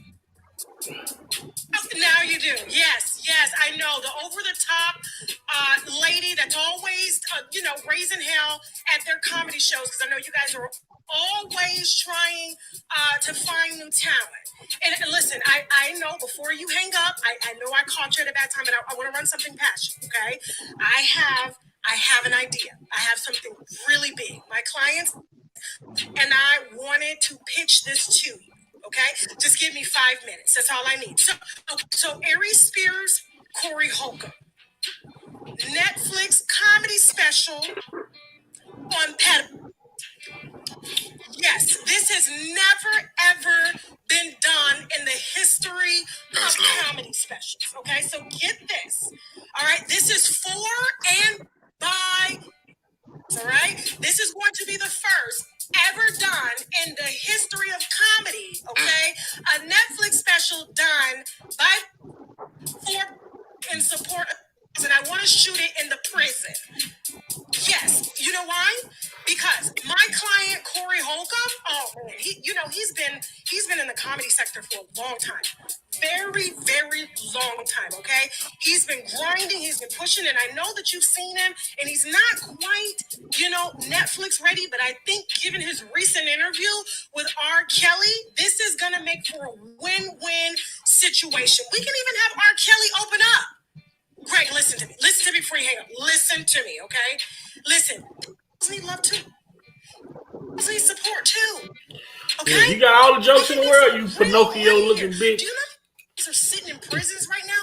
We can do a whole comedy tour. A whole. My pizza now has wings. Wings so saucy they Comedy tour. Okay? Now, no kids allowed.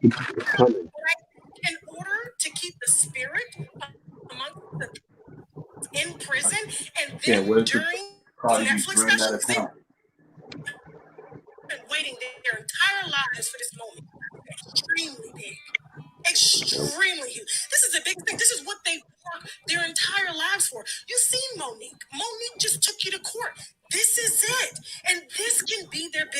Monique get on her ass too. Look like, okay, they talk like them, and they actually, what do you call it? They hang with them.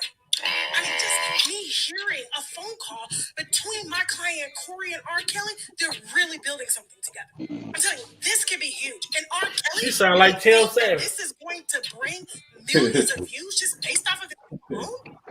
Now, in order to keep the spirit, listen, no kids will be allowed. This is for over 18, okay? But we will allow Corey Holcomb's 2 daughters to sit in on the special while we're recording, just so that we can have some inspiration. Why she was speaking on her kid? Yes. What do you say? What do you say? Wow. Come on, Greg.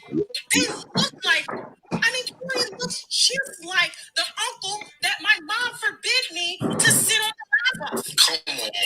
Come on. You look at this guy. You can tell you're not supposed to allow your children around You you. ugly as a grown woman. You was ugly as a fucking child. Everybody fucking with you. Linked with one of the biggest in the world. Greg, come on, don't do that. Greg, don't hang up. Greg, this is perfect. Yeah, she thinks it's a game, bro. She thinks it's a game, bro. Yeah. She thinks it's a game.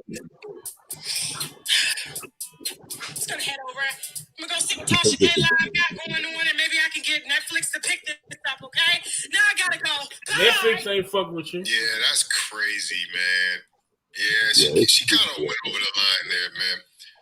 You can't do that. I mean, I get what she's doing. She's trying to defend herself in a way, but at the same time, like, that was bad writing. That was low blow. It was kind of, it was random. Like, she could have just let it go. You know what I mean? But I don't know if she's ready for that smoke with Corey. I definitely don't know if she wants that. Because I know once he hears this, next show is going to be a whole different story. There's going to be a whole Tasha K segment. I guarantee you, man. Yeah, that's crazy, man. Somebody calling them home. Shout out to the parties involved. Hopefully, hopefully there's no. Hopefully everybody takes it with it like what it is. It's just jokes and doesn't, go to suing again. Because Tasha K, you can't get sued. Yo, what up, everybody? How y'all feeling this week? Right. I ain't gotta have Netflix. I'm popping without that shit. The same theaters. What's up, Jeff? What up, JT? What up, community activist? Yes, man, y'all got it, man. I'm late to the party. I just tuned in, tapped the link, and hit mute so I could just listen in, so I can catch up. So I'm just following y'all lead. You know what I'm saying? Peace and blessings to everybody. Somebody, Shereen say, who's snoring?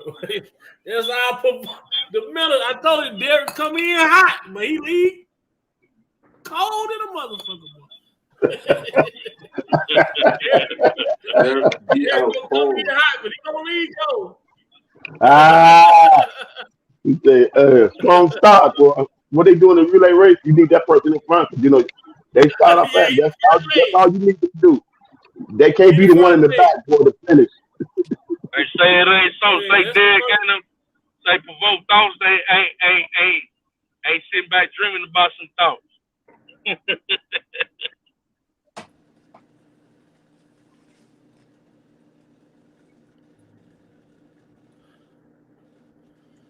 Yeah, nah. Boy, Derek say, look, I got 5 strong minutes. After that, it's over. Who else we got coming up here? J-Rock? I knew it was J-Rock. J-Rock, pull up, man. Pull up. What's good, people? What's good, everybody? What up, Jay? What up? I heard y'all speak a little bit about Vlad. I'm gonna go ahead and I'm gonna say this right now. Fuck Vlad. That long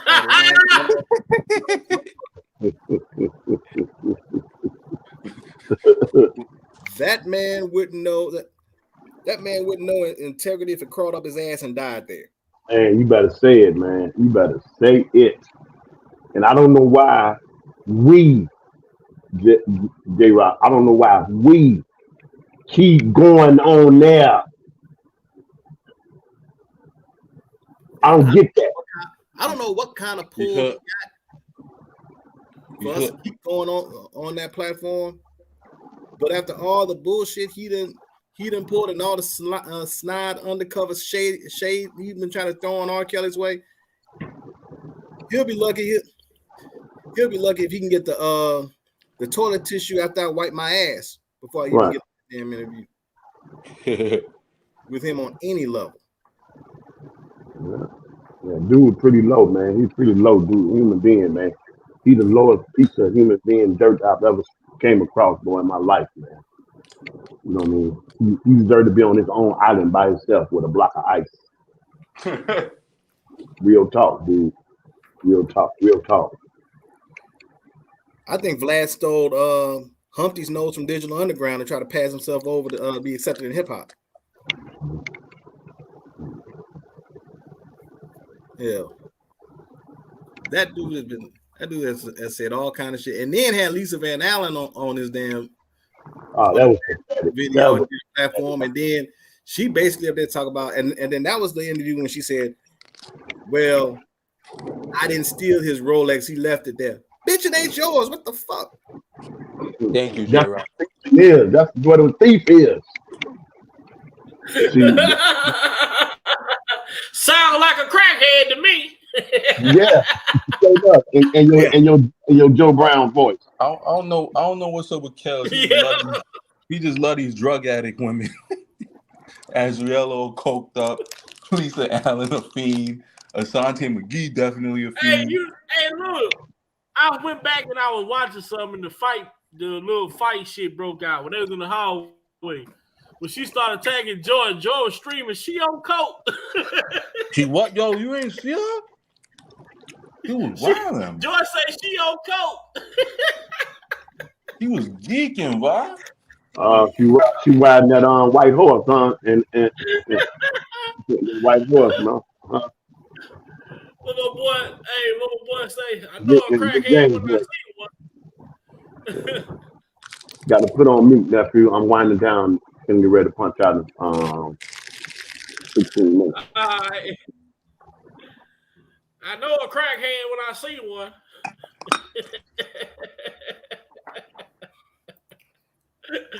Like you say, you gave Azrael $20 to go up the street to get some gas. She came back stoned out. Hey, y'all, I'm trying to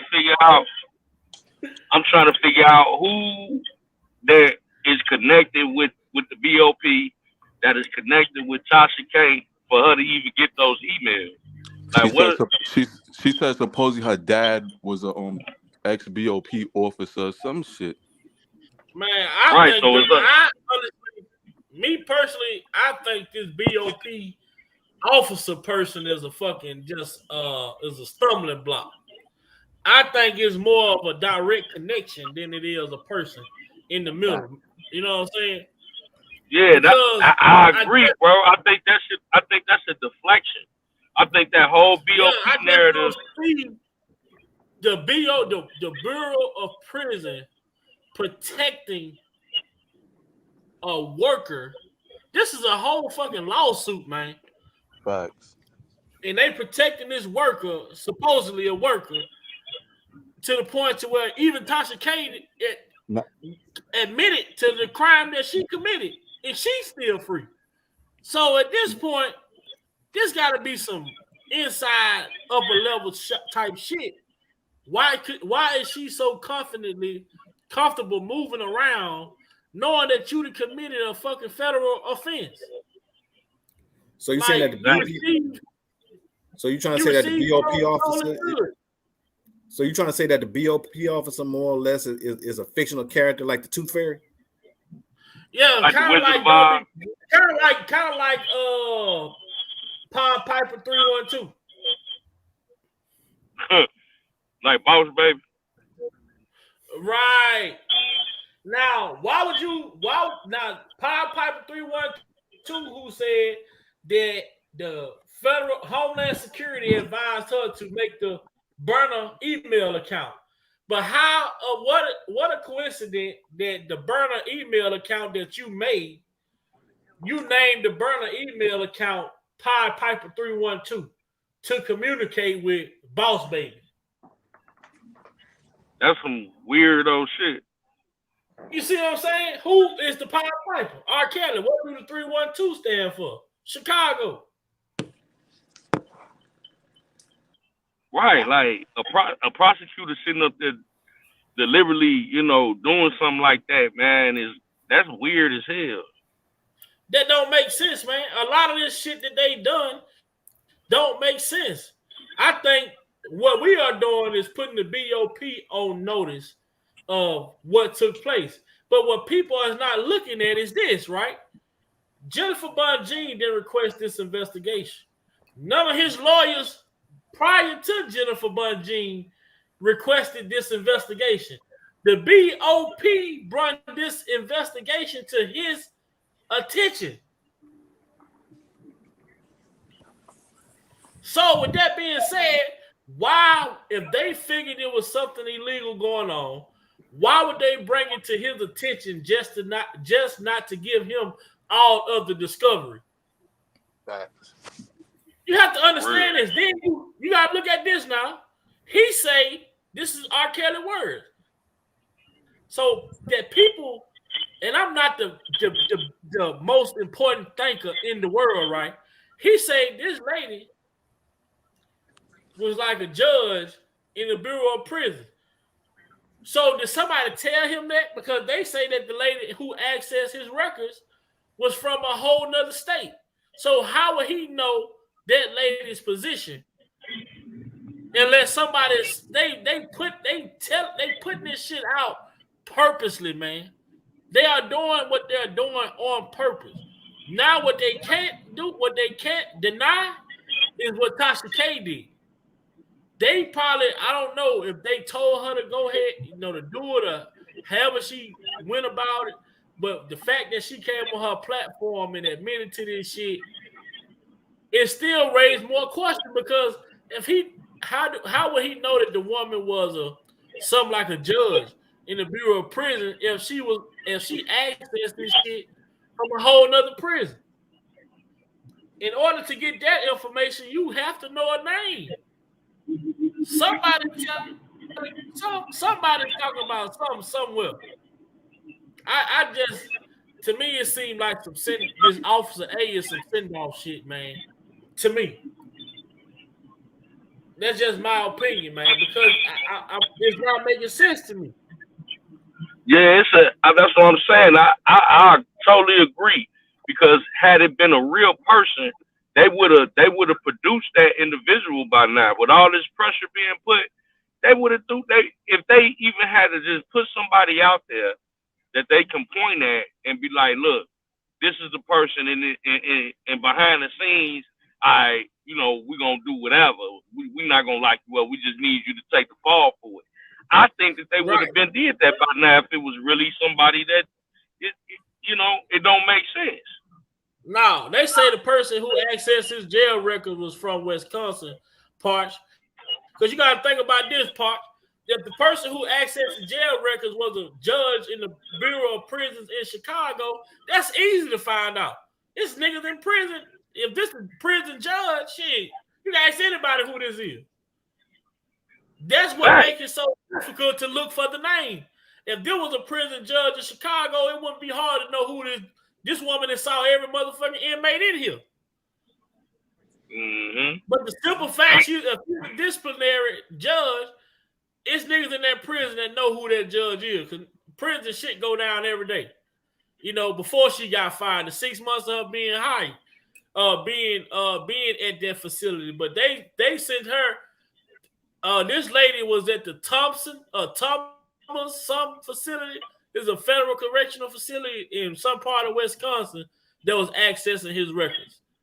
So even with that being said, how the hell did Chicago MDC know that his shit was being accessed from a whole nother state? Okay, now I'm gonna get red flags. I want to throw something right with a lot of red flags. With the whole Wisconsin thing, right? Now you got this this That's why that's gentleman. Chicago. Yeah, you got this gentleman that Kills was locked up with that was in Wisconsin. He's from Wisconsin, right? And Kills is a part No, of you his look up lawsuit. that. My bad, Jeff. If you go to the affidavit and you look up that Thompson Correctional Facility that's on that affidavit, that is in Wisconsin.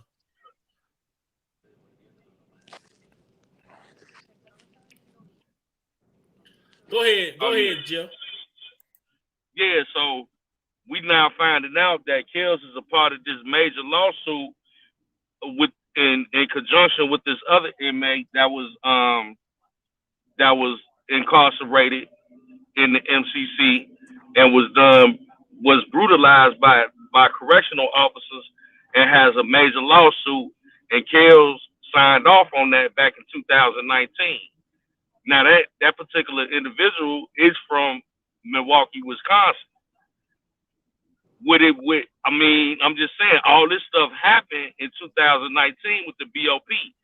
I'm just saying, like, if we playing connect the dot, would that be anything in connection with why that BOP officer that accessed Kale's records unjustly would be allegedly from Wisconsin as well? You know what I'm saying? Around that same time, does it play a part with that lawsuit? I'm just raising questions. You know what I'm saying? Just a sec, Jill. We got Nisimo. Nisimo, would you confirm, according to the affidavit, the worker that accessed the files, she was from Wisconsin, right? Yeah, she's from Wisconsin. Okay, and that's in the affidavit. The Thompson, that correctional facility, it is in Wisconsin. It was sponsored by Barack Obama. Because I looked it up. That's online. True. But there is one thing that that I want everybody to think about. If anybody on here has been incarcerated, and you don't have to share that information, but if you've been incarcerated, you guys know how to find things a lot faster than we out here in the real streets. Because you can network. So I'm saying that to say, Robert came out here to speak, and I got to hear me clearly. When he came out here to speak, Robert came out here to let us know that he's working, he's fighting. I guarantee you, on anything I love, Robert know who Officer A is. Jennifer Bungine knows who Officer A is. But the question that everybody should be having, if Robert have a private investigator. Yo, speak on it. If he have a private investigator working on his behalf, what is the private investigator's job? To find information. Okay. Again, why didn't, when I got to New York, why didn't Robert have that information? Because he was a public investigator. His PI don't stand for private investigation. His PI understood for public investigation. Okay, well, if it's public investigation, private investigation, it doesn't matter. But we also I'm sorry, I'm at a point now, I'm not going to hold back no more because it is what it is. At this point right now, public, private, or whatever, nobody should be telling nobody to not send these letters. No. Who's doing? I mean, I ain't gonna say who's doing it because I don't really want to discuss other people's platforms, but y'all know where I'm going with this here. So at the end of the day, if the letters, if we're not sending, what's up, Lady Earth B? And we're not doing what he has asked us to do. Or emails, Nisimo. Mention it, letters or emails, because people are getting responses. People are getting responses from the email. We're not doing what the man who is incarcerated has asked of us to do, then we need to just, as he stated, just shut up. Because we got to do our part too. This man is locked up. He's asking us to do a job. And I went to Vi and I asked Vi to let you guys know, and I know he did this, if y'all don't have everything you need to send these letters, I will send everything to Vi and he will ship it to you. I will send you the letter, I will send you, all the thing you got to do is sign it and send it in. Mm-hmm. So we've got to do our part. Share. Let's do our part in getting these letters. This man knows what he wants out. He knows what he wants done first. And I believe in my heart, had this BOP officer situation had been taken care of in the beginning, we would have never had a New York trial. Because the New York trial was never supposed to move forward when this BOP officer and Tasha K done what they did. And he brought it to. Because I have to give it to Levi. Levi did an awesome job on Storm. With Storm? Yes, yeah. Awesome job. He dropped some jewels, and I hope everybody picked up the jewels, did your research, did your homework, and put that information to use. And also said, there is information out there. We just got to get the information to the right people. Mm-hmm. Let's be about it. Let's not keep talking about it. Let's be about it. Because this man need our help. Yeah. And that's why I told myself the other day, you know, and I have to understand that this situation is bigger than Big Val opinion.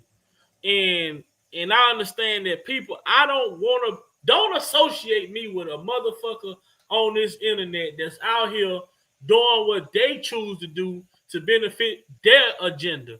My goal and my agenda, my mission is to speak about the injustice, bring awareness to the injustice that has taken place with Robert Kelly, other men in this country, to speak about our young black men and women who are being taken off the streets, killed in broad open daylight.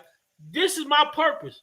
Don't associate me with any other drama, any other mess. From now on, I deal with who do what I do. So if you in this fight for injustice, guess what?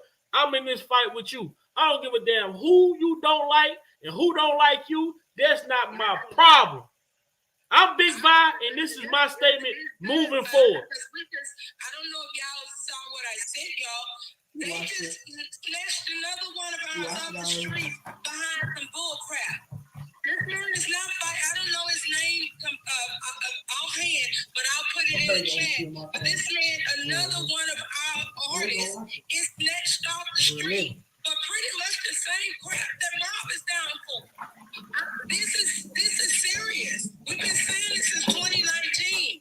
Share this live, you guys. Share this live to everybody you think you know and can. Share. Because our artists, our entertainers, our black entertainers, not just our black entertainers. I can't just sit here and say that. Because they're going after Donald Trump. And that's all an agenda.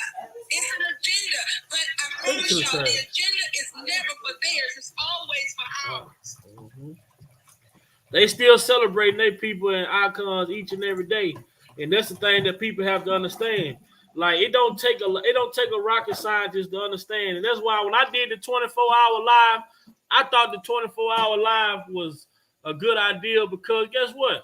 People think we just on here talking because we fans or we this or obsessed with our. No, we on here talking about the injustice. We can take this goddamn.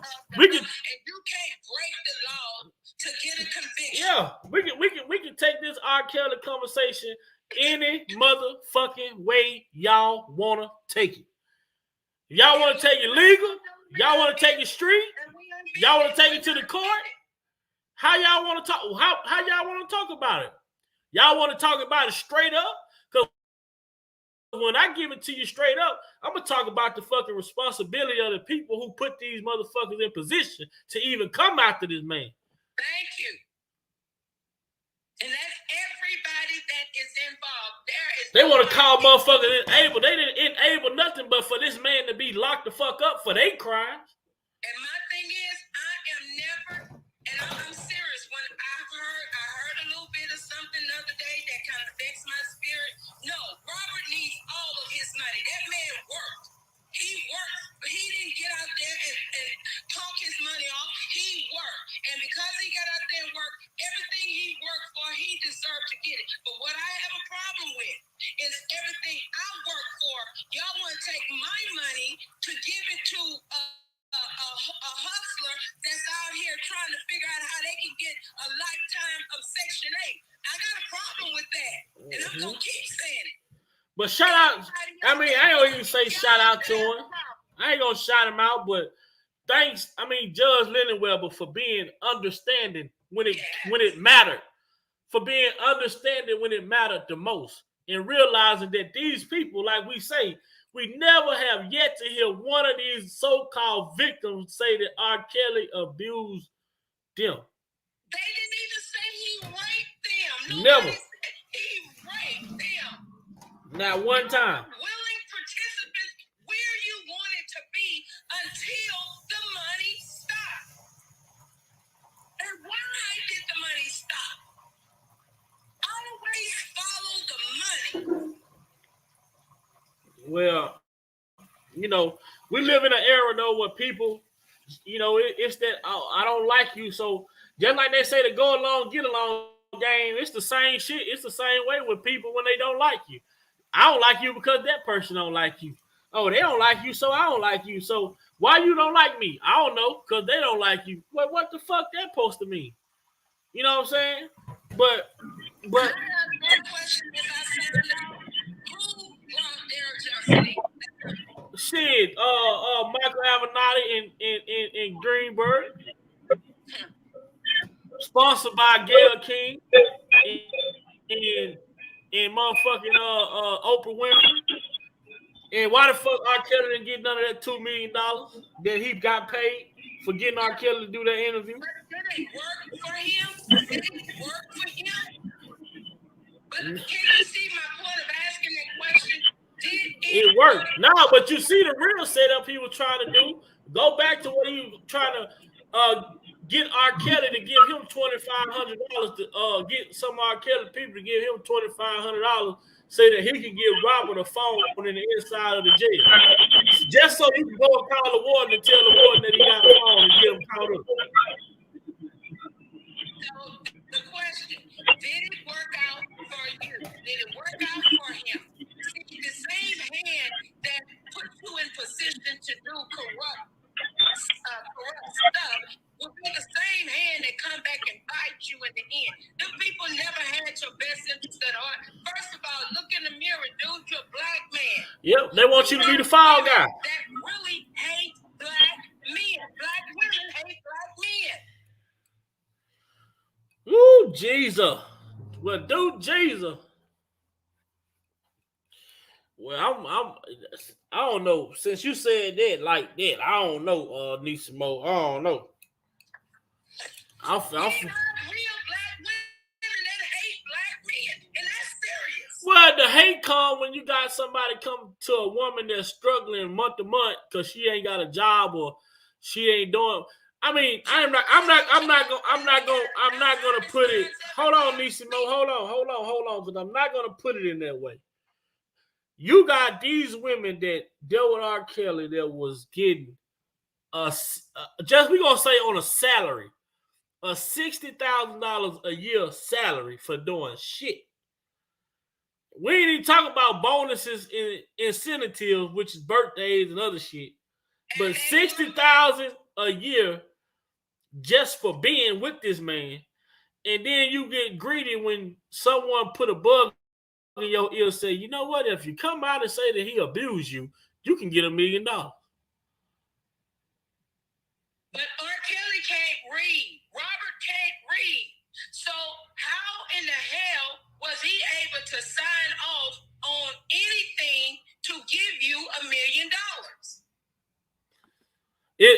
see, the $1 million offer was given to these people by people like people who promise them that they can make money. The same shit that we heard. We understand that. Right. I understand that. You understand that. But the question is, if Robert can't read, how are you going to convince me that this man even signed off on giving you anything? Because it's the thought of death. You know why they feel like that? Because their purpose was already dead. They already knew that. They already knew that they wanted money. They already, if it was an opportunity for them to get money without having to deal with chaos, then that's the opportunity that they was willing to take. And that's what happened. Because of the kindness of this man and who this man really is. If you were a bum on the street and you came and you said, I don't want to sleep with you, Mr. Kelly, but I need you to just give me, not loan me, but give me this, that, and the other. He may put some thought into it, but he gonna get back with you and he gonna give it to you. You could have went on about your business. You didn't have to interrupt this man's life like this here. Because what you did, you sold your soul to the devil. And at the end of the day, when the mercy seat has been pulled from under you, because right now you living off of grace and mercy. Right now you living on mercy. And I promise you, when the mercy seat has been pulled from under you, you're going to wish and pray that God would have mercy on you. But it's not going to happen because I told you since 2019, before the trial ever started, the Bible said, not I said, the Bible says, touch not my anointed, do my prophet no harm. Robert belonged to God, not you. Well, he most definitely gonna deal with him. God most definitely gonna deal with him, in due time. I ain't no way around it. And guys, well, I'm getting back in chat. I want to bring that to y'all's attention, and I need us to let's get these letters out. Let's do these letters, please. Let's get these letters. On the letters, most definitely, people that's been sending the letters, continue to send the letters. Don't forget to send the letters. The letters are important. And don't be ashamed. Please don't be ashamed.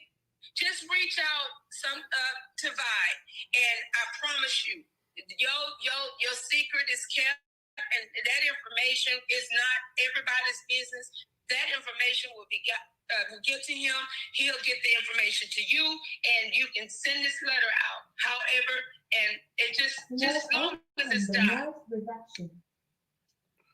Right, but these people have took advantage of opportunities that was presented to them by people in higher positions, promising them things that promised them things that possibly could happen. And it's just one of those things, man. Greed, man. When I look at these accusers, I see greed. That's doing any illegal, ill-gotten things in Bunjing's name and her law firm's name, don't call her, call the police. Right, because we got also people out here, and even with that, man, it's so much fakery out here, man. People making fake accounts, people doxing folks, people saying I'm not doing this, people saying I'm not doing that. I mean, I never seen so much corruption in a case. This is corruption on a federal level. This is corruption. But we're all supposed to be out here as a supporter of Robert Sylvester Kelly and the injustice, fighting against the injustice of the law, because the law has never, and will never be for us as a people. If we don't learn to stick together now, we won't ever learn. Well, we've been fighting that fight and beating that drum for quite a while. But like I say, it's still okay to have a hope. It's still okay to be optimistic at the same time. I know he's coming home. To continue to bring awareness, continue bringing awareness to what's going on. And like I say, man, the corruption ain't just in the courtroom, in the prosecutor office. It's in these YouTube streets. It's in his inner circle, best friends. Whatever people associate. However people associate themselves with this man. R. Kelly was that friend that when everything went wrong, he got it, or he can do it, or he'll take it. And now that he need our support and our help, where are those people? But we're not worried about where those people are because we're gonna do our part. Because he belonged to us. That's our brother. Mm-hmm. I believe. We pick him up and we dust him off, and we get him back on the right track. Because what happens right now, he's right now in the belly of the den, but he's not gonna be there for long.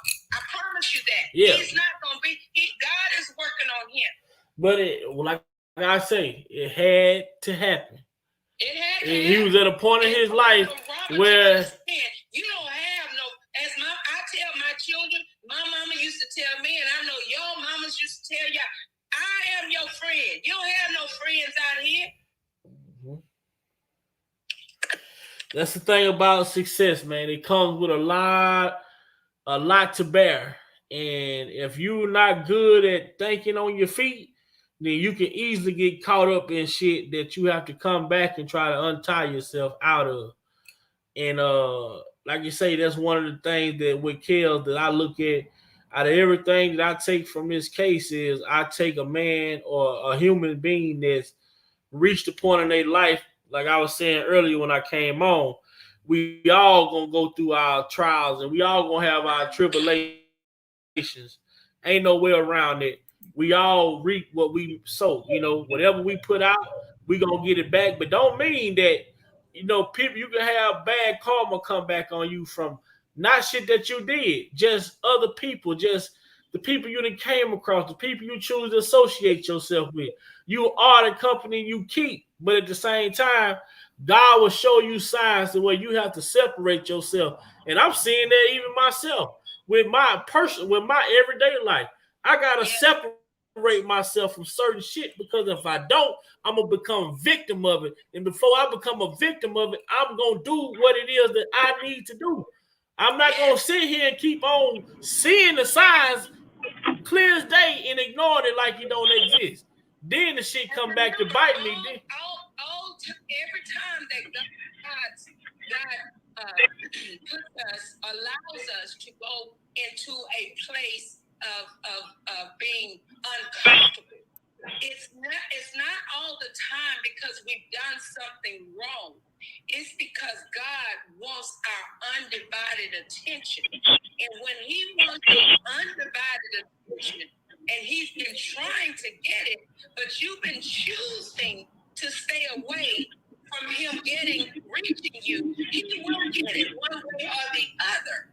And so in this case, he had to get Robert's attention wholeheartedly, 100,000 plus percent, and he's getting it. But the only thing that we as believers in Christ Jesus must do is continue to lift him up in prayer, continue to keep him covered, continue to understand and know that this is God's work, not man. It ain't man. Man can't do nothing unless God has given him mission to. God gonna put the people in place for to do what he need them to do. But he has the control of how things is gonna happen, how it's gonna play out, what needs to happen. And when God step in, when I say no stone will go unturned, and that's what I'm talking about. Even them people who took 100,000, 50,000, 20,000, and thought he'll never see. You think you're gonna get? I promise you, baby, I'm a witness. That money will go through and you won't even know how it before you get it. I'm gonna use for example this 400 million or whatever this child thinking she fixing to get. Do you not know before you can even get it, the government already got it? And that's why they want it. What the government is doing, Nisimo, before I let Jeff and them hop on here, the government is trying to recruit some of their money somehow because they know the cash cow is about to be over with. Baby, that's what the judge said in Chicago during the sentencing. You see what I'm saying? Before y'all can get a time, the government gonna get theirs. And then you look at it. I just told them, Lisa. I said, now Heather Williams was a part of the state case. They dropped the state case, but how the fuck did she win a civil suit? Make it make sense. How she won? Them dirty attorneys that he had. Them Arabs. Them Arabs that tried to get the goddamn they wanted him. The same one that he just got to talking about that's going after Kanye West now. Oh, and let me tell y'all this here before I leave. Why, if y'all get a chance, go look at they got a new what is that? Oh my God. Hold on. Let me see it. It's about Kanye West. Oh, they coming after him. I promise y'all, the same way they did Bob. They started out with these movies, with these little series. As soon as the series started, like with it's like Chicago, it's gonna be in New York, whichever one. That's gonna tell you when they're coming and how they're coming at you. What's the name of the one we saw yesterday talking about the news?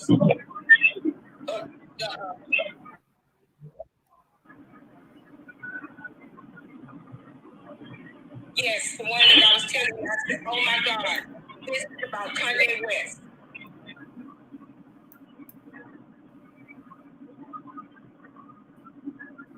Let me see. Hold on for a minute, y'all. And I ain't told y'all, got for y'all.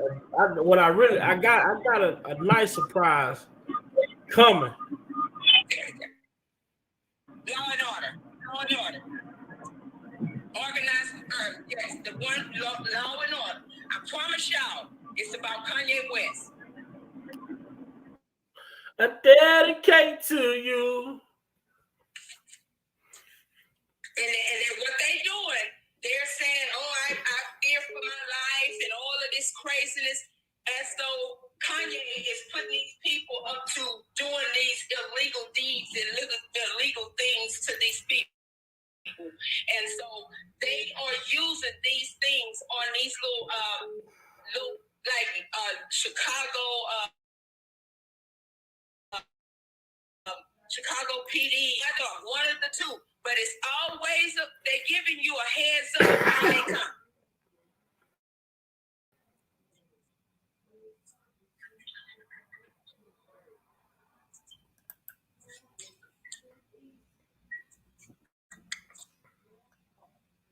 But that's scary.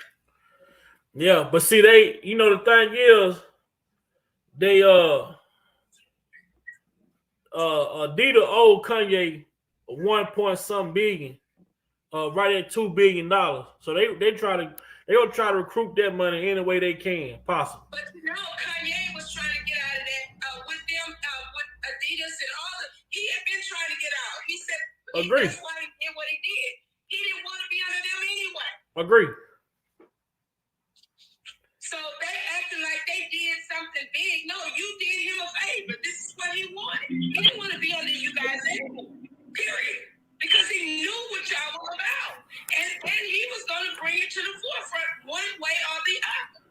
Right. But, like I say, man, we gotta really shed light on the situation about, with Heather Williams, the case being dropped, the state case being dropped, and Rob losing his judgment by default because of the lawyers. Losing the judgment by default, and why? Because Robert was not incarcerated. He couldn't make it to court. He was incarcerated. Right. So he can go back and fight that.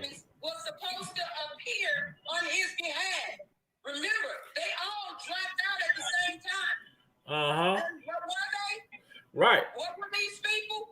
They told us who they were. These were the Jews. Mm-hmm. I gotta see what's going on with Brother Jeff because I see his thing keep going on and on. Brother Jeff. Go ahead. I'm back in the chat. Trying to see what's going on with his Brother Jeff.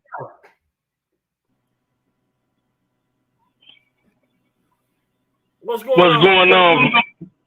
What's going on, everybody? What's good, Vic? Can you hear me clearly? I don't know. I think my connection is.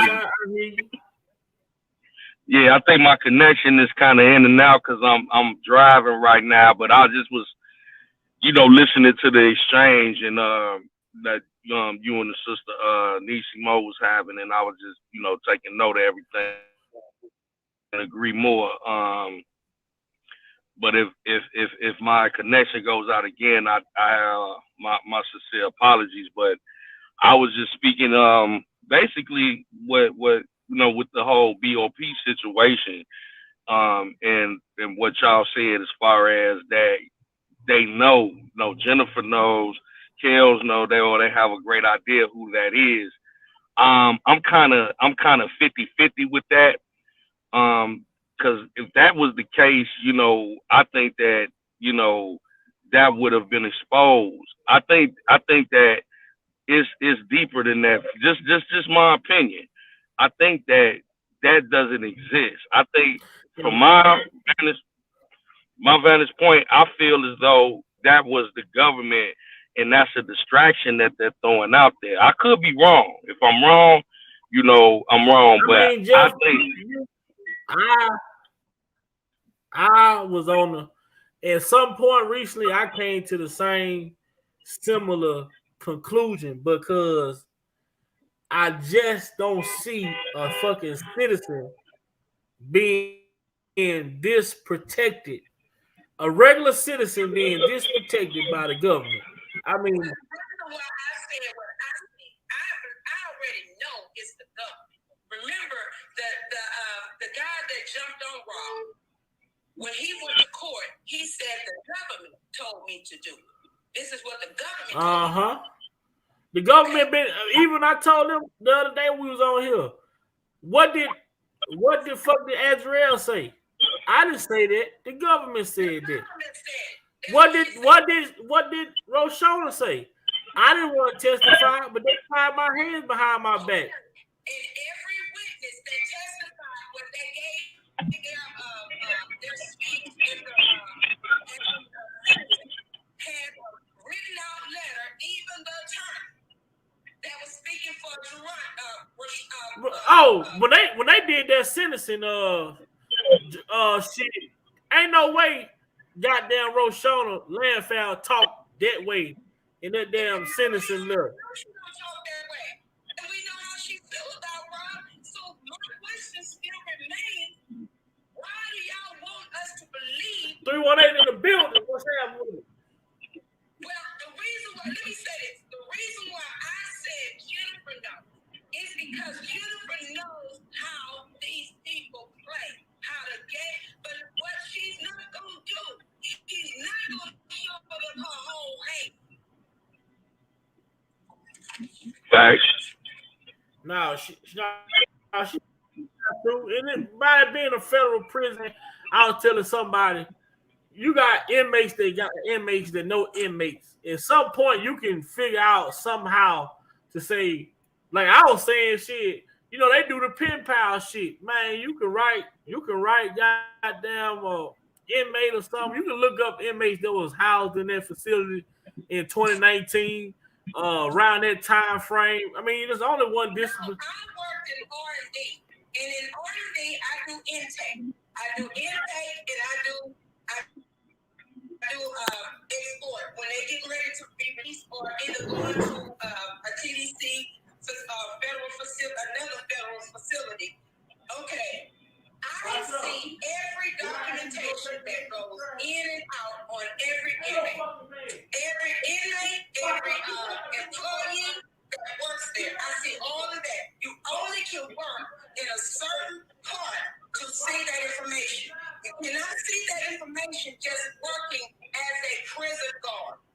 You cannot. The only way you can access that information, you have to work in a specific place in the prison. So that sums that down. Who did what? Who had access to what? Because everybody, Yeah, I mean, but people that work, they said you are the NPC, and the person that's at the front desk, they can only see a certain amount of information. They cannot see everything. But a person that's working in R&D, they see everything. They have to see everything. Because they have to know how to house that inmate. So they gotta know, they gonna know if the inmate a gang member or his charges and everything. So cause you know everything. They know everything about you. When you coming into those stores, they know everything that there is to know about you. So if you are a gang member or you this, that, and the other murder, they're not gonna put you in housing with someone that's just there for some drugs. mm-hmm. So they know everything that there is. So that information, they can kill that with that nonsense, because I worked in the prison and I worked there for 3.5 years, and majority of my time was working in R&D. So I know these people, they know who did what, and it was not Adi that worked in the prison. They're not going to protect me. They'll go lock a fucking CEO up for having some with an inmate. They'll lock a CEO up.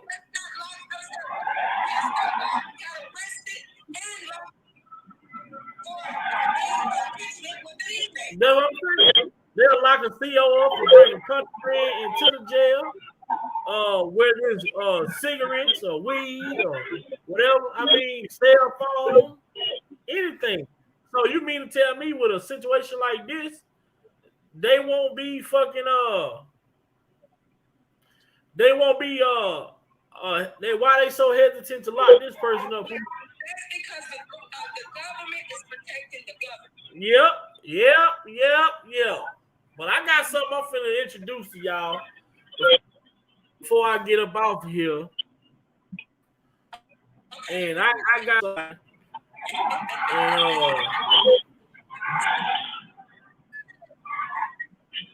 but it wasn't Rob, but it was a big one though. But it's on the way. It's on the way. It's on the way. I'm in the chat. All right. See y'all later.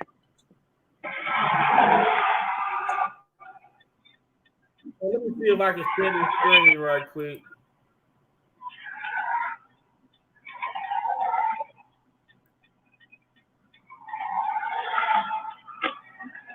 Mind me if my stuff don't be going a little skipping in and out or whatever. But let's try to see if we can make it happen.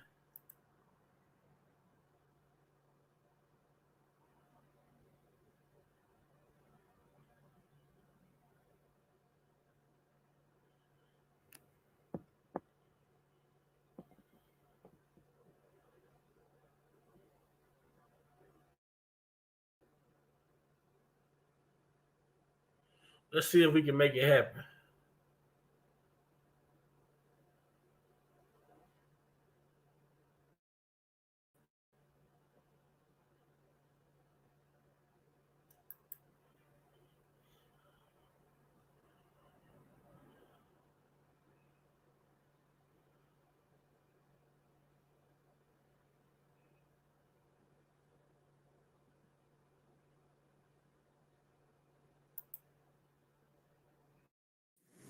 This is dedicated to my favorite girl.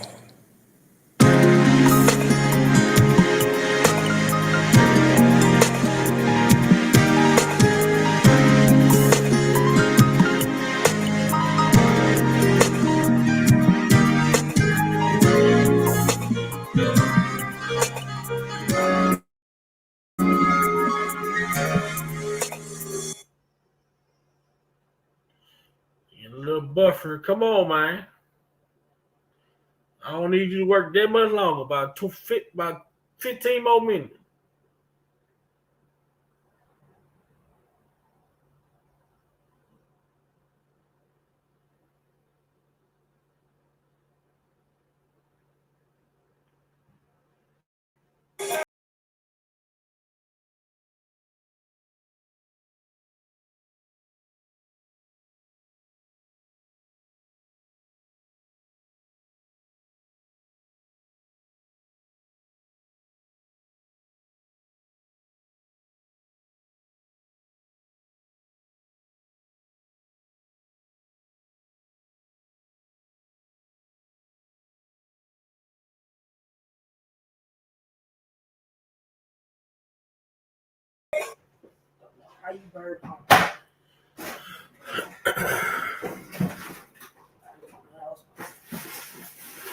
So, laughing.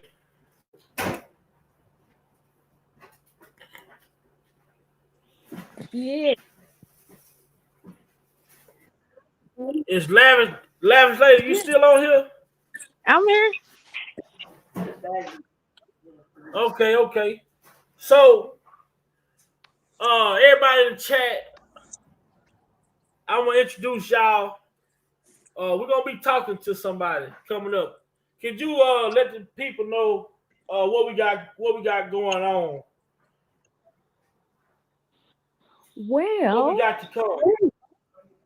we have something special. So this video here, if you take a look there, the beautiful young lady that Mr. Kelly is with, Miss Nicole Carter, is going to come and visit us.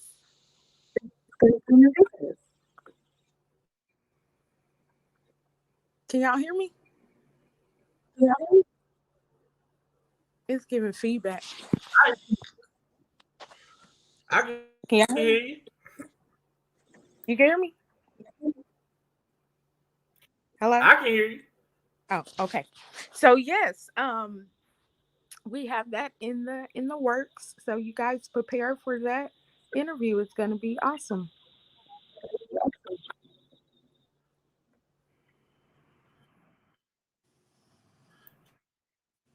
So, It's cutting let's out. see. Right there at the 1 minute mark, you was What's showing on the screen right now? I'm overloaded. You kind of cutting out, but what's showing on the screen right now? That's Miss Nicole.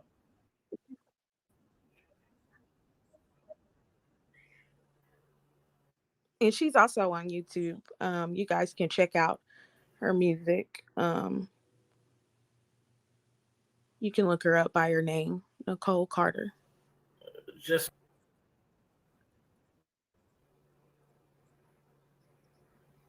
You cutting out. Hello?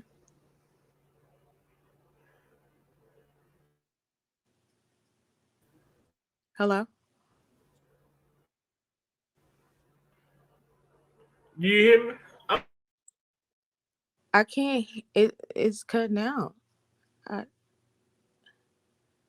Hello? Let me go out. Can y'all hear me? I can hear you. I can hear you. Oh, okay. Well, I didn't hear you saying something. I didn't. Yeah, I can hear you. Okay, now I can hear y'all. Okay, what did you say, Vi?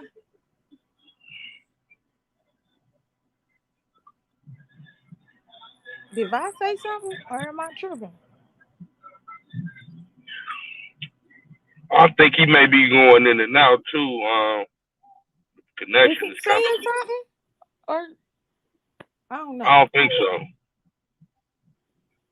Okay, so that's what we have to come, y'all. So that's gonna be a nice interview. So if you guys have any questions, you can ask questions. But she's gonna talk to us in regards to her working relationship with Mr. Kelly. That's dope. So she was in the video that Vibe just played, Dedicated, and she was also in Sex Me. So yeah. Got the exclusive. That's Yeah. what's up.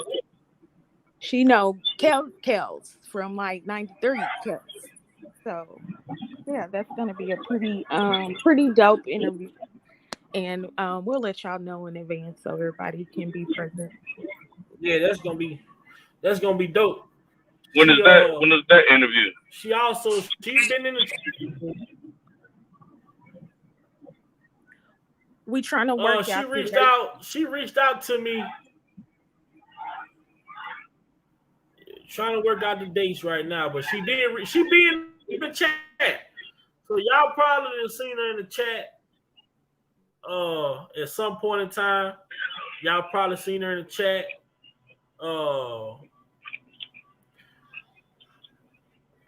She reached out, and you know me, I don't give a damn about you. You know, I gotta make sure you check out.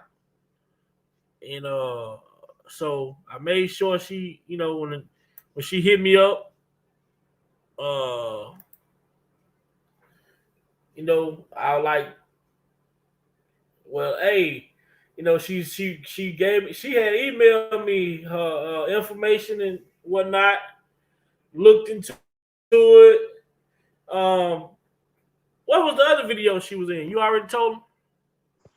Yes, she was in Sex Me and Dedicated. Yeah. So she was the leading lady there in Dedicated. And then she was one of the ladies in Sex Me. Okay.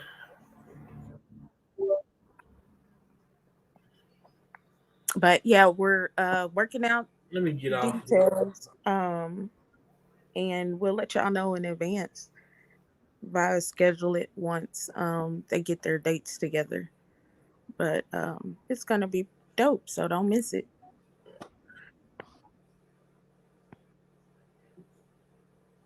I'm finna come on my phone and get off of my laptop. For some reason, my laptop is tripping. Yeah, it's cutting in and out.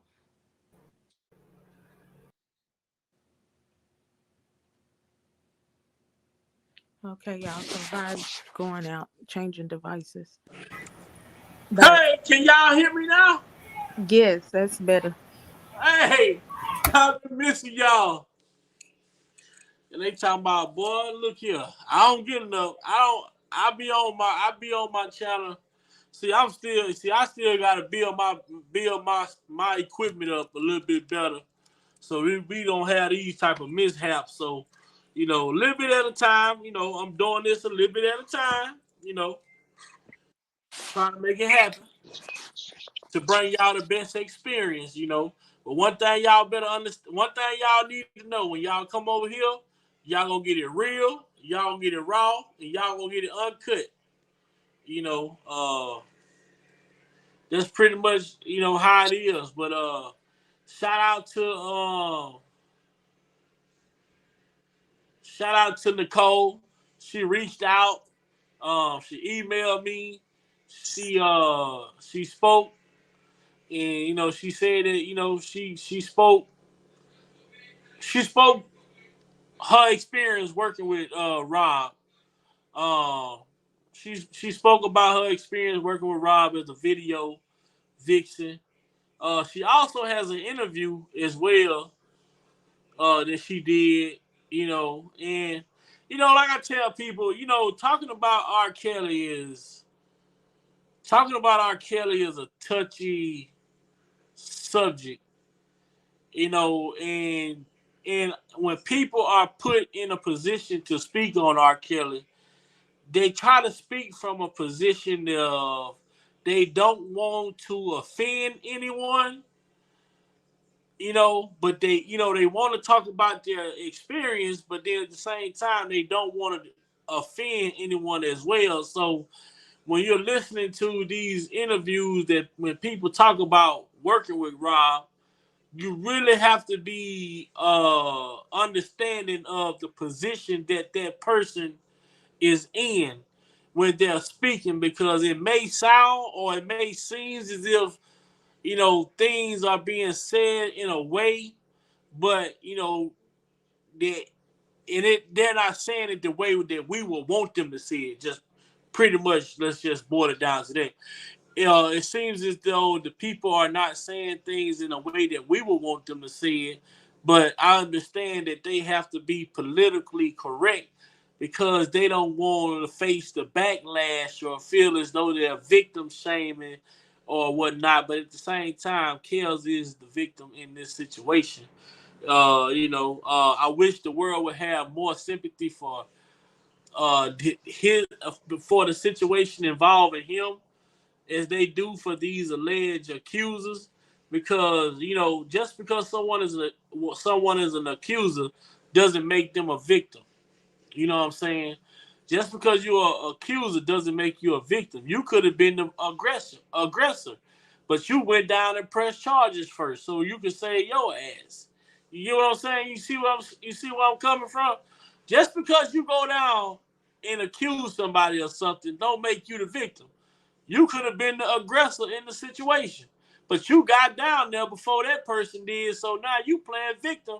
Now this person is trying to defend something that you did to them, and that's what we seeing with Robert. Like, you know, these accusers got down there and got to talking before he could go and defend himself, and now when he get down there, he's already made or look guilty, you know, or something. Um, I also, like I say, man, shout out to everybody. I want to continue to say, man, I salute each and every individual that comes over here and take out time of their day to listen to what Big Vi Opinion has to say. I want to say salute to the people that come and see and sit and listen and check out what my panel has to say. You know, because you guys and ladies are important to this channel in the direction that this channel is going.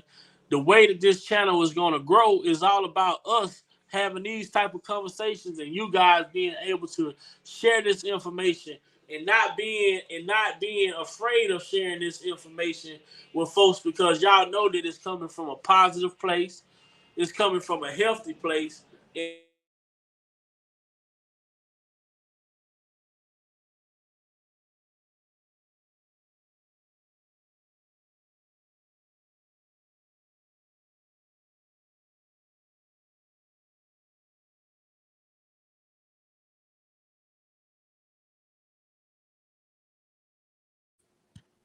I think you cut out again.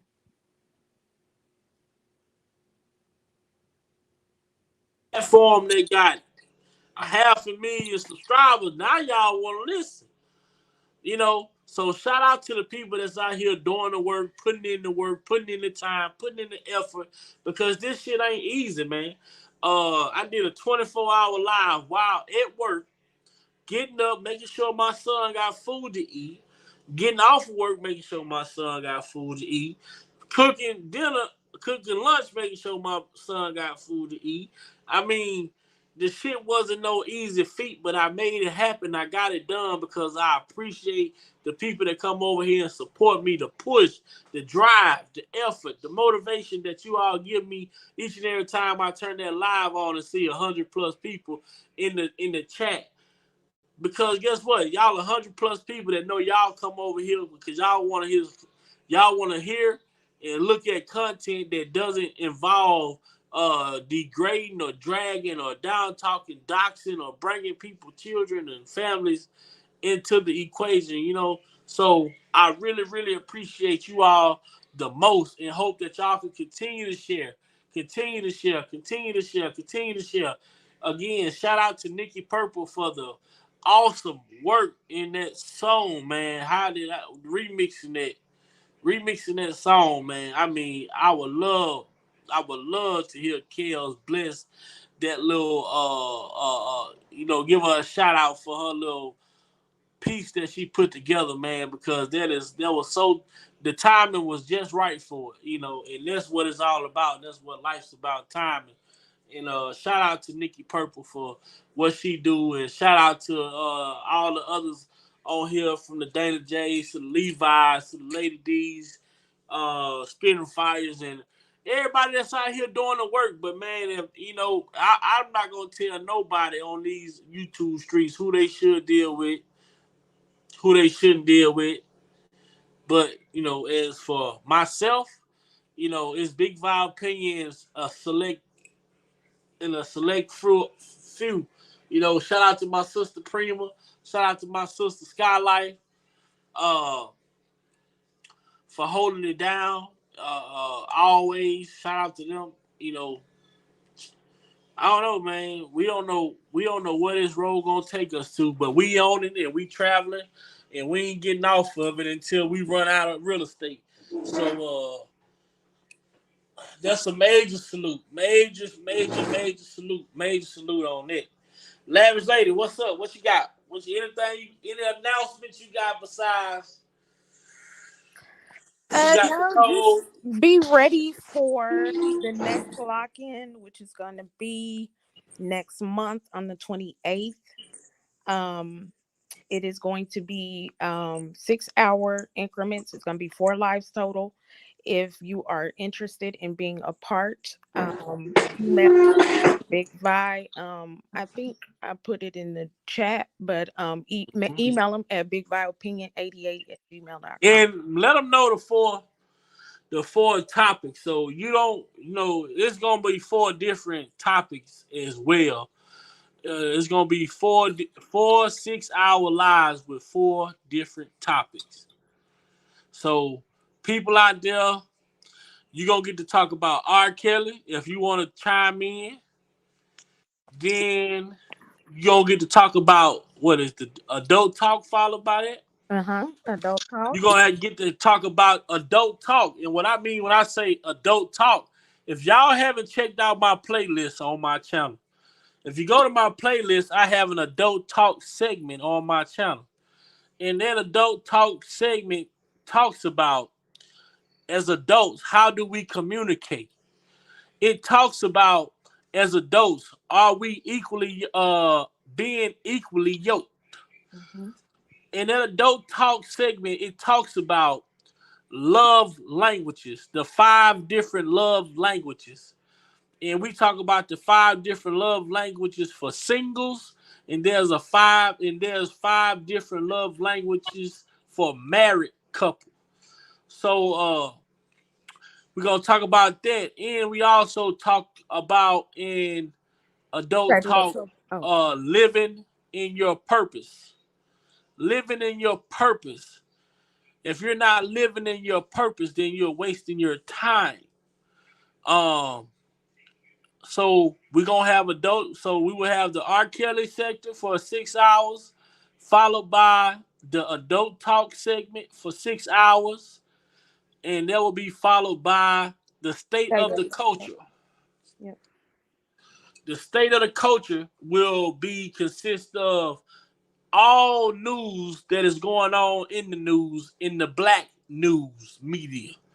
So we're gonna call the state of the culture Black News Media, where we cover all recent stories going on in the black community, and hopefully talk about elections that's coming up and different things like that. So we got a lot of different stuff we can talk about. We talk about state of the culture. And the last segment would be changing the R. Kelly narrative. And we'll be calling out the enablers from Michael Avenatti, Jim Derogatis, Cheryl Mack, Alice Clary, Angelo Clary, Tim Savage, Jongelyn Savage,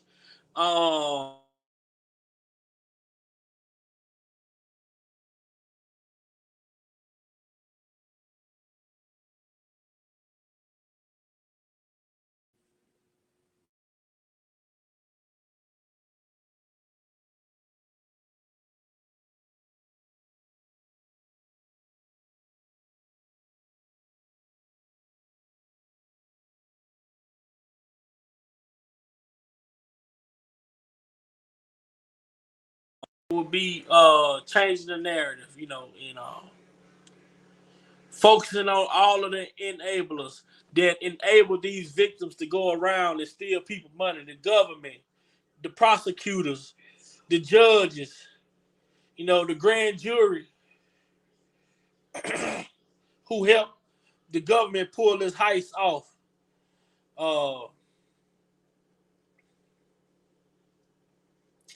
Yeah. That's pretty much.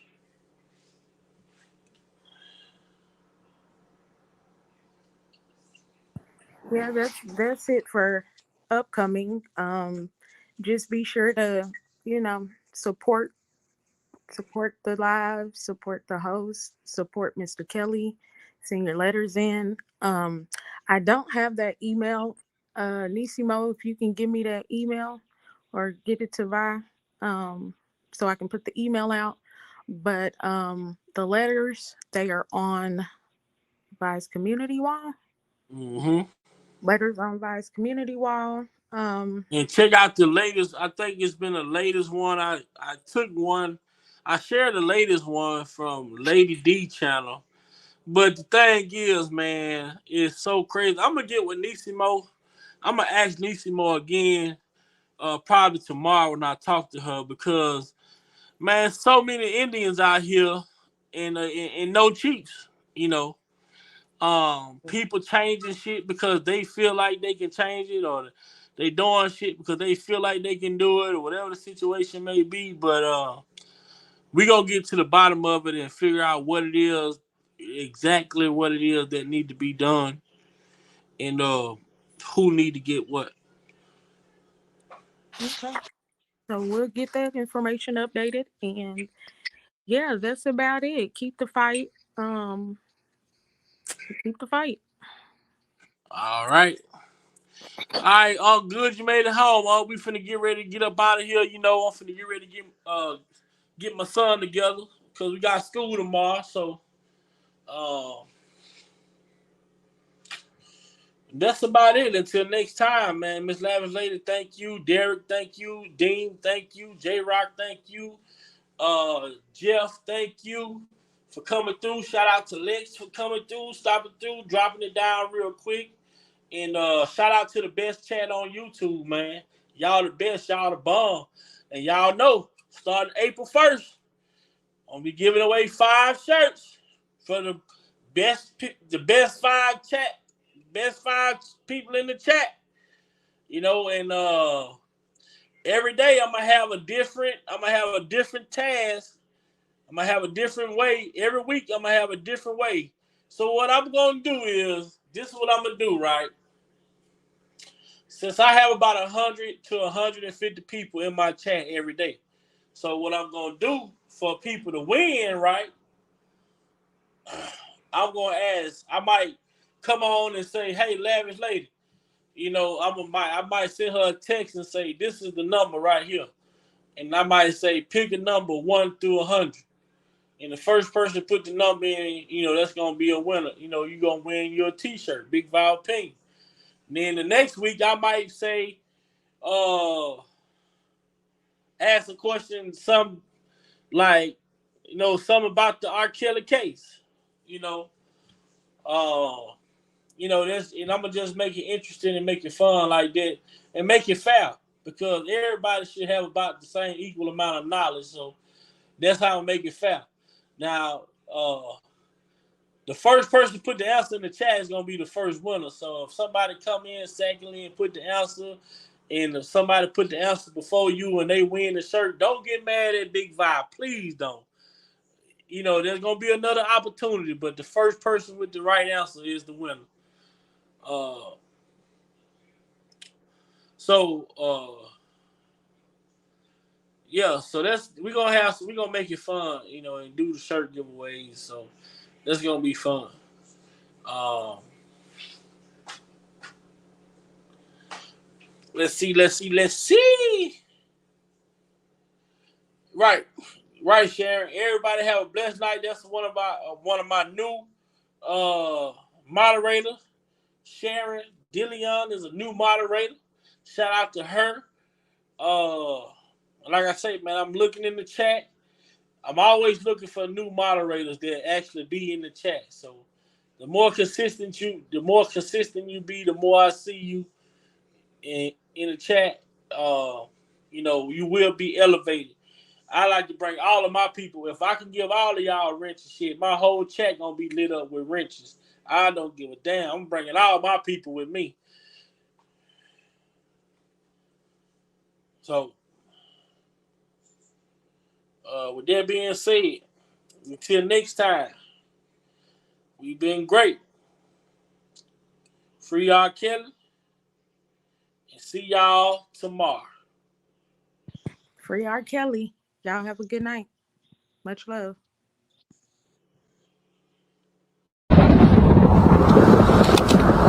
Oh, son, what does it profit a man to gain the whole world and lose his soul? I want out.